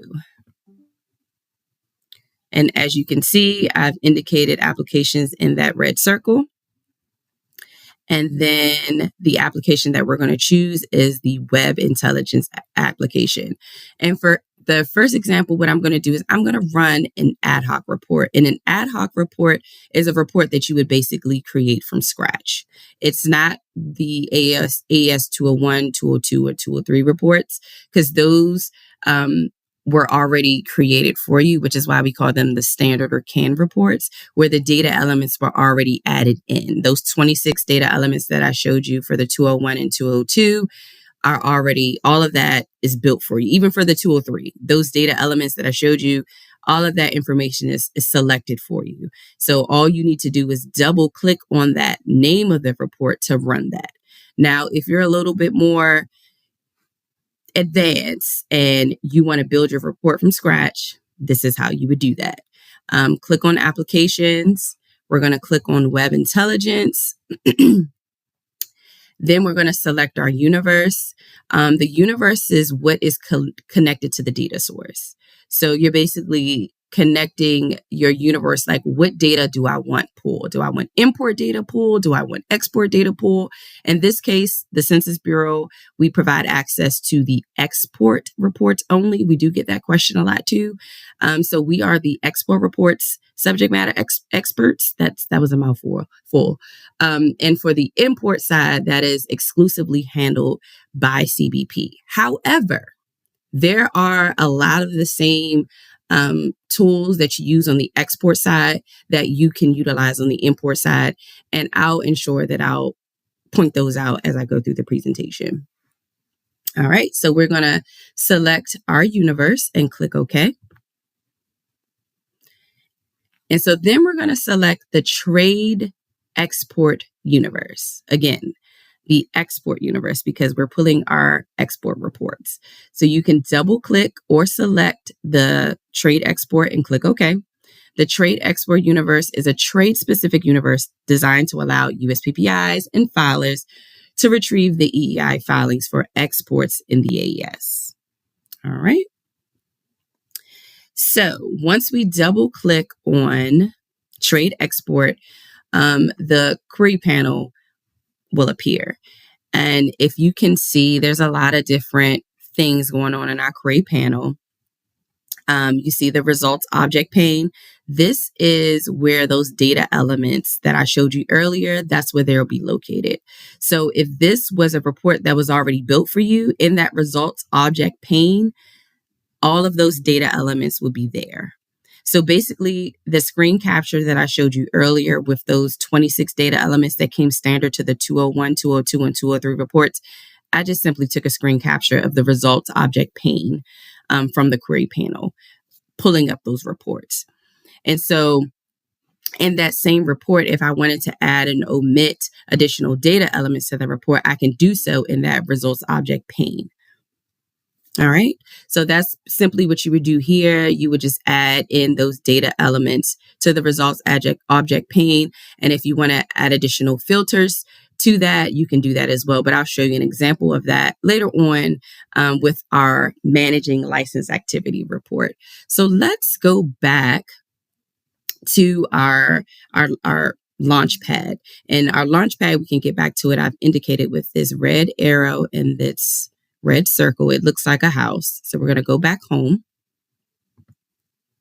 because we're now going to run a standard report. And if you all remember, our standard reports are the 201, 202, and 203 reports. So let's get started on there. So now that we've hit the home button, we're back at our launch pad. And so we're going to click on the folders tab, which I've indicated with this big red box, to access our standard reports. All right. So once you have selected folders, you will need to go to the public folders, which I've indicated with the one that's in blue towards the left. Then we're going to click on AES standard. I'm sorry, public folders, dashboards, AES standard, then AES trade exports, which I've indicated with the blue boxes and in numbered order on the left to access the standard reports. And there you will find the standard reports that I've indicated in the red. There's the AES 201, 202, and 203. And so for this example, we're going to actually run the 201 report, but I also want to point out favorites, which I've indicated with this green box. So once you have accessed this report or these reports once, I suggest favoriting them by just clicking on these blue stars that's underneath, so that when you're back at this home page here, you see there's this home, favorites, recent documents, and recently run. You can just simply click on favorites and your favorite reports will appear there. So just so you don't have to go through those steps every single time. You know, I have a motto, work smarter, not harder. Okay, so we're not going to click on this a whole bunch of times. We're going to do it one time and we're going to remember Mayumi said we're going to favorite these reports so that we can get to them much faster and not having to click, click, click, click. Those 4 clicks drives me crazy. All right. So now that we've accessed this, we're going to double click on the AES 201 filers transactions report because that is the report that we're going to run for this example. All right. So once you have double clicked the report, the prompts dialog box will appear, and here you'll enter the parameters for your report. If you would like to run a report for all shipments for the month of February, you can enter the date manually, or you can use the calendar icon. So if you enter the date manually, you will just type it in here at the top where it says enter a date manually. If you want to utilize the calendar function is actually next to the box that you would enter the date manually. There's a plus sign, and then there's that little calendar with looks like a stopwatch in front of it. So you would click on that, and then the calendar will appear, and you would just select your dates in the calendar that way and click OK. So for this example, we're going to run our February transaction. So we're going to run the export date begin. We put in February 1st. Our export date end, we put in February 29th. This was a leap year this year, so we had an extra day. So once we entered in our dates, we're going to hit run. And this is what our report would look like. So you can scroll to the far right to view all the other data elements available in this report, as this screen capture does not represent them all. Those data elements that I showed you earlier, those 26 data elements, that is all represented here. Again, this is just a screen capture. It's not a live demo, so you wouldn't be able to see it. But if you were to scroll all the way over to the far right, you'll see every data element. Report is pretty wide. Also, what I've indicated in the red boxes at the top, you can't see them, but it says export dates between. Those were the February dates that I've entered. And then filing dates between, we just did all dates. Typically, sometimes you may want to see, I want to see my February export dates, but I want to see those that were filed between February 14th through February 16th. If that's the case, you can put that in for your filing dates. And as you can see, that is fictitious information that I've put in there. Reference number, due top, that is my branch 2024. So again, like I said, this is no access to live data. It is just to show you an example so you can see exactly what those reports will look like. And also pointed out at the top, as you can see, under the running standard reports header, you can see AES 201 filer transaction. That is the name of the report that we're running. In addition, so let's say we want to modify the report. This report currently is in reading mode, as you can see indicated with this big red arrow, which is pointing to reading. In this mode, you can only read the report. You cannot edit, modify, or do anything to the report in reading mode. To do so, you have to come out of reading mode and go into design mode. So we'll click on the drop-down box next to the word reading, and then we'll click on design. And then we'll have access to additional menus, as you can see here. I think we say, what's that? File, query, analyze, and display. But once we come out of reading mode, we'll have access to additional features. And you'll see that in the next slide. All right, so let's move on. Uh-oh, I can't see.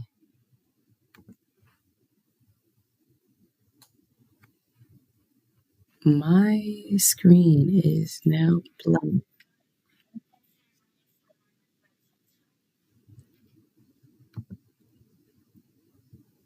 Is this the modified report query?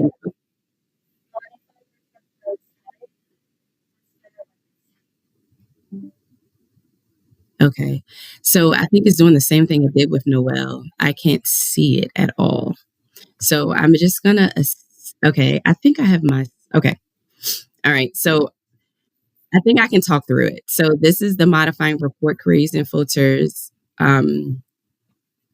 header. And so when I go to the next page, it should show the 201 report now that I've switched over to design mode, correct? Okay. All right. Let me just pull out my PDF and try to go through that because it has the same slide numbers. All right. Whew, the challenges that we face today. All right. So once we are in design mode, you have access to additional buttons and features that you didn't have in reading mode, as I mentioned before. You must click on the edit shortcut button indicated in the red box at the top under query. This is probably one of the most important buttons in the application when customizing your report. So I ask that you memorize 3 buttons to be advanced users in the export reports application. And the edit data providers button is button number 1 that I need you to memorize. And so that is what I've indicated in the red circle. It looks like, what does it look? It looks like a square with a whole bunch of, it looks like graphing paper with a setting circle in front of it. And then on the screen, you should also see a red arrow pointing to design to let you know that we are now in design mode. All right. So once we have clicked on the Edit Data Providers button, you will see the query panel. So you guys see the query panel that we saw earlier when we were doing the ad hoc report? Perfect. Okay. And so let me point out some things on this query panel. You can see the trade export universe to your left. That is, you'll see the trade export, and then there's the EEI folder and the date objects folders underneath. So you'll, in there, that's where you have the EEI folder has all of the 100+ data elements that you can add to your report. And you can add those elements by either dragging them into the results object pane or utilizing those arrows that you can see in the pane, the left or right arrow. to move those elements in or out of your report. Moving down to the Create Filters panel, this will allow you to add predefined filters or objects to your reports. For example, if you would like to run a report on a recurring basis, like we're going to do in our example, you can add a filter to the export date. And instead of putting in those static dates like we did with the February, you will put in a month ago. Or if you want to do a weekly report, you'll do 7 days ago. Or if you have a predefined, hey, we do a 10-day report, you can do that as well. So that's where the Create Filters is that's the good function for that. All right. So let's see.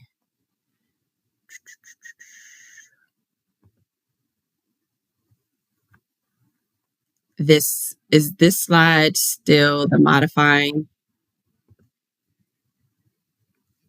Oh gosh, I can't see.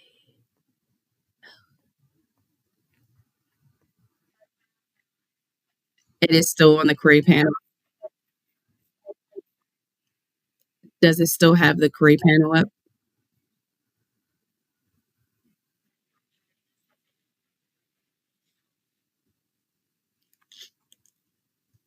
Oh, what? Oh yeah, I think. Oh gosh, I cannot see anything. I'm sorry, my screen is completely black. Let's see. All right. So this should be slide 26 should be the query panel that has the data elements that I've added to the report. Do you see export date, HTS, schedule B number, shipment value in the results object pane? Okay. All right. So what I did to add these results object in here, I clicked on the EEI folder, and then you can either type in the data element that if you know the name of the data element that you want to put in your report, you can type it where it says type here to filter the tree, which is under the tray export. It should be right above the universe. That is where you will type. That's the search bar where you would type in the data element. If you're unsure what the data element name is, you can definitely go to the EEI folder and scroll down. But let's say you know some of the letters. Let's say export, it has an E in it. You put an E in it, it's going to bring up all the data elements that has E in it or begins with E. So I suggest using that feature. So what I've did is I've built a report that I thought that would aid in managing license activity. So I added elements such as export date, HTS schedule B number, shipment value, country of ultimate destination code, ultimate consignee type, export control classification number, license type code, license value, export license number, and commodity description. So basically, I built this ad hoc report, so to speak, because this is not one of the 201 or 202 reports, our standard reports. So I built this report.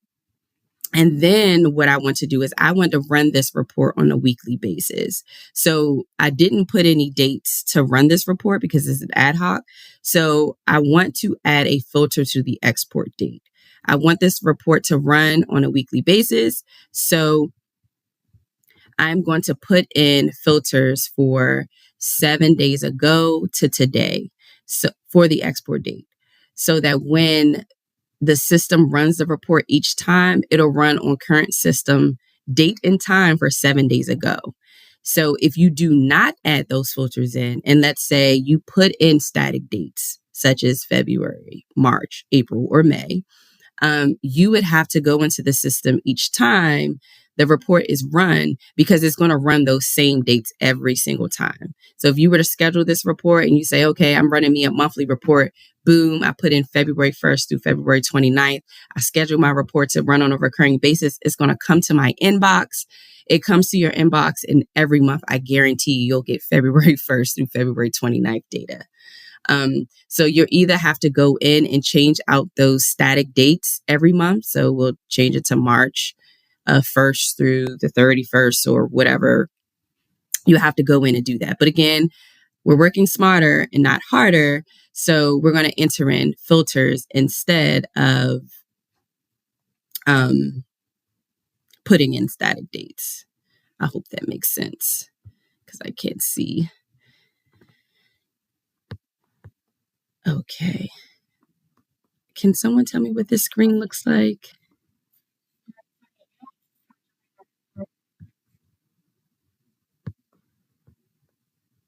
Okay. It looks like I might have skipped a slide. 27.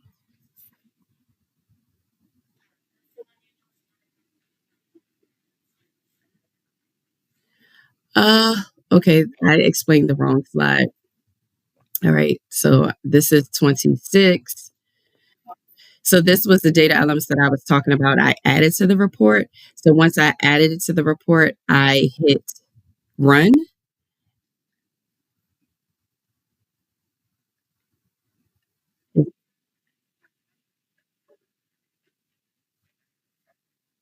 Okay. All right. I'm not sure why my stuff is not showing because for me, I can't see anything. All I see is a black screen. I don't see anything on my side.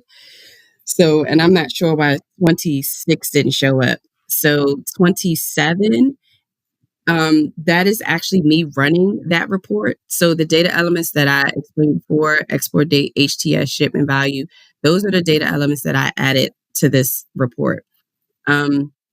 What I have indicated with this red box on the right hand side, that is, so those are all the data elements that have been added to the report. What you need to do in order to schedule your report, you have to save it. So that's what I've indicated with the red arrow and a red circle. That is the floppy disk icon. You would click on that to save your report in order to schedule it. Does that make sense? I hope that makes sense. It's like I'm doing this blind. This is crazy. All right. So now we're going to move on to scheduling the report. So now that we are experts on running a standard report, we've created one from scratch. We've learned to modify report queries and filters. And now we're going to schedule our report to run on a recurring basis.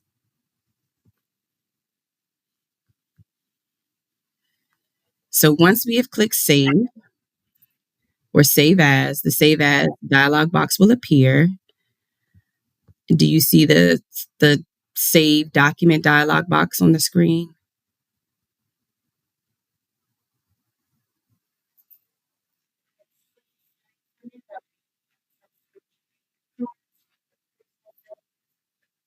Okay, perfect. All right.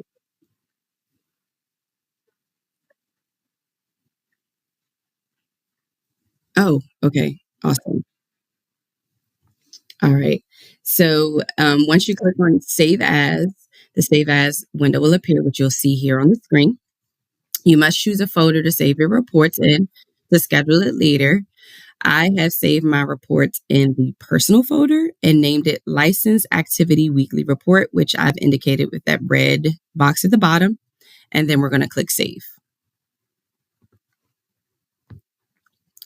All right. So now that you have saved your report, you can schedule a report by going to the folder where you have saved it and clicking on the reports, more ellipses. So the more ellipses, which I've indicated with the red oval, that's the 3 little dots. You can click on that and scroll down to schedule. Or you can just simply right click on your document and click on schedule as well. So once you click on schedule, the schedule dialog box will appear. If necessary, in the general tab is the title field. You can rename your report. I believe this is automatically populated since I saved it as License Activity Weekly Report.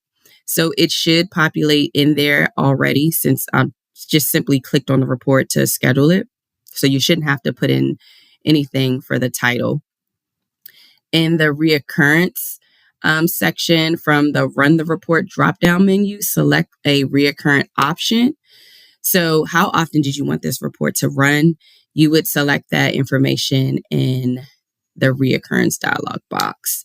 So for this report, we want it to run on a weekly basis. So we'll simply click on weekly. And then we're going to click on schedule. There's other stuff that I could show you on this, but again, we can't it's not a live demo, so it's really tough. So for the schedule dialog box, you'll just put in the name, you'll enter in the recurrence, how often did you want the report to run? And then in destinations tab, you'll put in where you want your report to go. Often cases will do email. So you can put your email. You can also put multiple email addresses. So if you want to put your colleague's information, email address, you can do that, just separated by a semicolon. You can also get the report sent to your business intelligence inbox. I would suggest not doing that because that means you'd have to log into ACE to access that. Also, I would also suggest changing the format of the document as well. I think it defaults to business intelligence, which you won't be able to open in your email. So if you are getting the reports emailed to you on a weekly basis and it's a business intelligence format, you can try to open it, but you won't be able to read it. It has to be opened within the portal. So you can change your format to a PDF. You can change it to an Excel document as well. So I suggest changing the format before scheduling your report to send. All right, slide 32. I can't see. I think it's still another scheduling. So I think this is really a video, but I don't have a button. My screen is black, so I can't press the button for you guys to see it.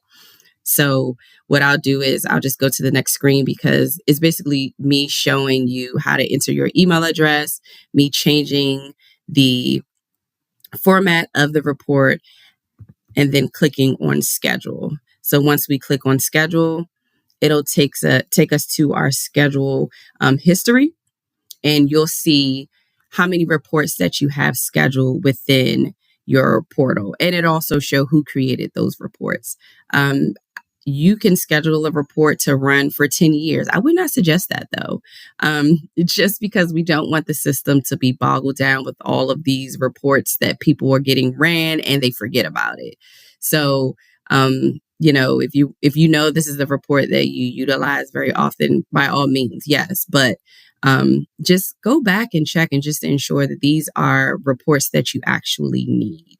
So you'll find that in your history page and how long this report is running. As you can see on this page too, the type, I changed it over to a Microsoft Excel, and the status is a recurring report.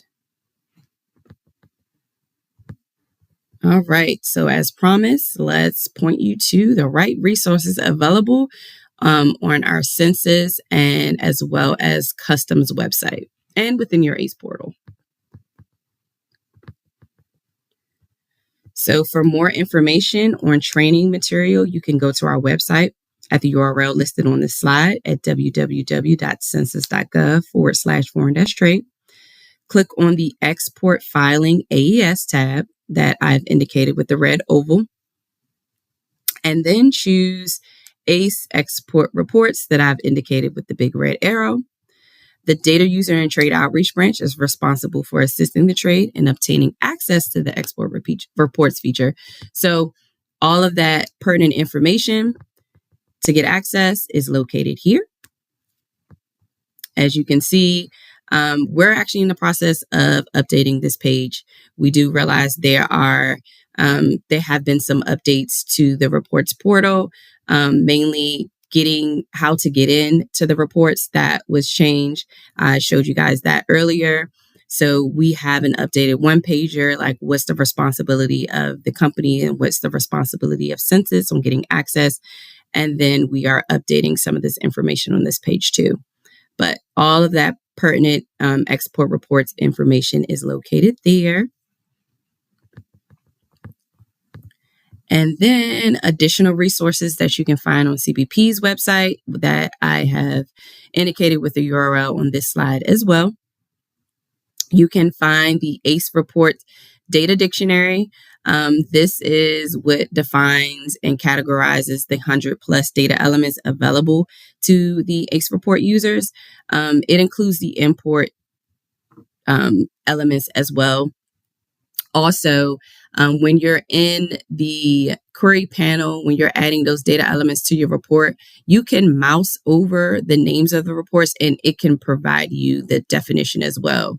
So if you want to save the trees and not have to refer back to this dictionary or print it out for reference, you can always access those definitions by just simply mousing over the data element within the portal.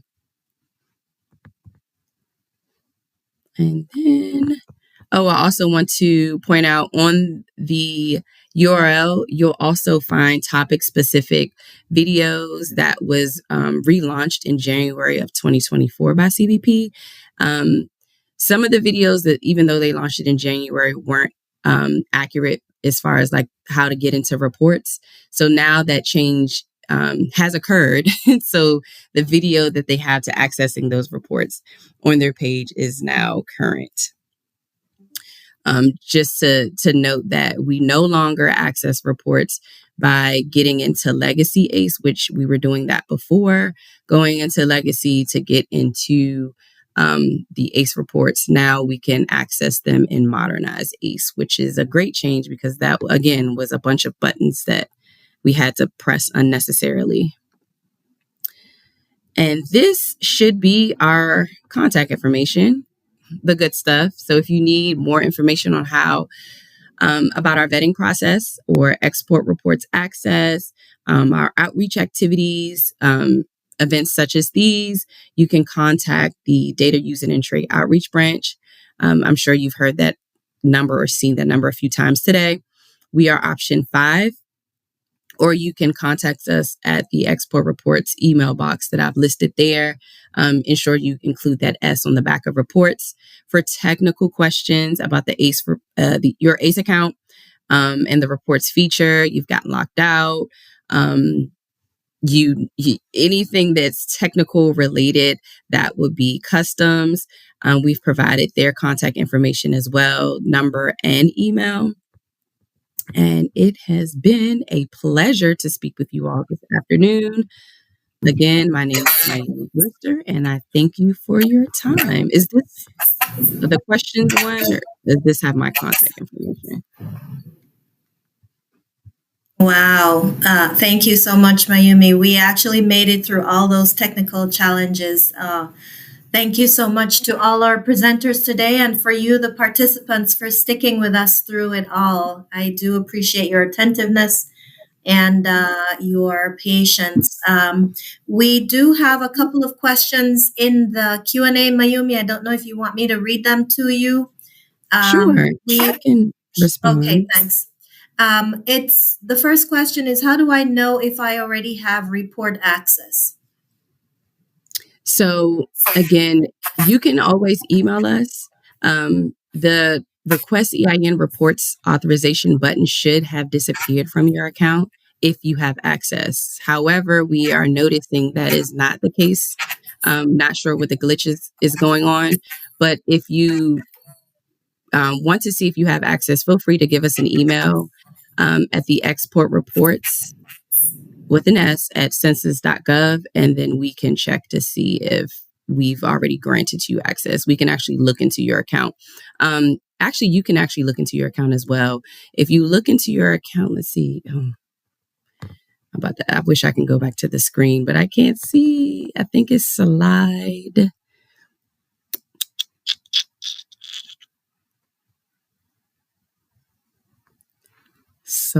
11.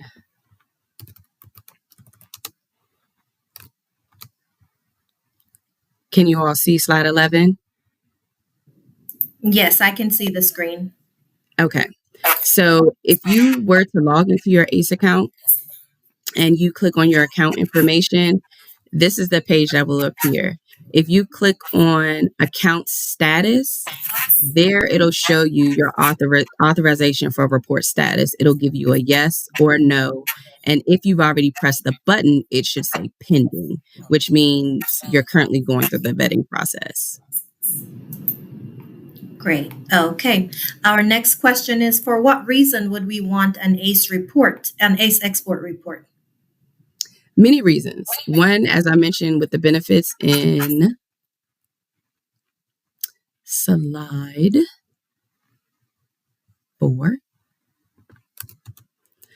So one of the benefits you can, as a USPPI, you will want to check up on your authorized agents to ensure that filings were done correctly. Or let's say you are a self-filer and you manage the account. You want to ensure that those that are filing are doing this information is correctly. Because if there are any discrepancies and there are any fines or anything associated with these filings, you want to be able to pinpoint who did it, because those filings, those reports will show the actual user who put the filer through. From the perspective of that top account, you cannot pull reports from a top account. However, you can pull it from the actual exporter account. So if a top account owner has multiple accounts, they'll be able to run the reports from those different accounts to ensure that those filings are done correctly. So in addition to ensuring that the filings are done correctly, the foreign trade regulations also states that you must retain your shipment information for 5 years from the date of export.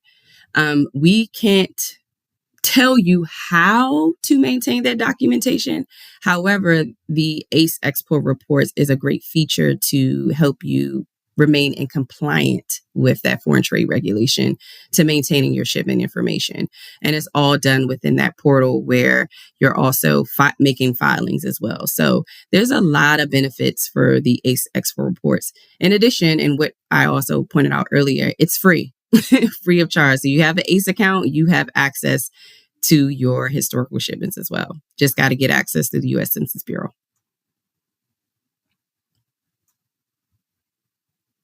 You're on mute, Lesa. Thank you. It would help if I took myself off mute. Okay, there's a question about the application runs very slow. Is there a browser that works best for running this the app, the report app? So for those technical questions, I would refer to CBP to answer the technical aspects of the feature. As again, they created the feature. We're just helping to get you access to that application. Now, what we utilize on our end, I use Google Chrome to access the feature. I'm not sure which browser is best, but that's just what I use. But for those questions, I'll have to defer that to CBP. But I would say their user guide that is located on, let's see, I provided that URL on the slide before too. Their user guide should have that information located in it, like what browser, Java application, and all of that. And that is slide 37. So I will go to the URL that I've posted on that page, the CBP's URL, and there you will find the data dictionary and the user guide and so forth, and that should give you that technical information. Great, thank you. There's a question about ITAR and how to be ITAR compliant. ITAR is International Traffic in Arms Regulations. We will have the DDTC as well as the Bureau of Industry and Security on tomorrow. Please log on and join us. I'm sure they will answer those questions for you. There is a question, Mayumi. If my company uses various freight forwarders for exports and they also do the AES customs filing, can I get access to those filing by establishing an ACE account? Absolutely. And I highly recommend it. Okay. And you would do so by completing those 3 steps that I mentioned earlier in the presentation. And that was slide 4. Okay. I believe those are all the questions I saw for you. There were a couple of questions in the chat about exports and imports from Cuba. Again, we'll have the Bureau of Industry and Security on tomorrow. There were a couple of questions about USPPI. I see that Jessica is still on, so I will defer those questions to her. But this concludes today's presentation. Thank you again to all our speakers. We very much appreciate you being able to join us today and sharing this information with us. We appreciate all your patience through our technical issues. And the presentation slides, once again, are available on the Files tab on the folder. If you have any other questions, we will compile them and send them to our speakers. Please join us again tomorrow for day 2.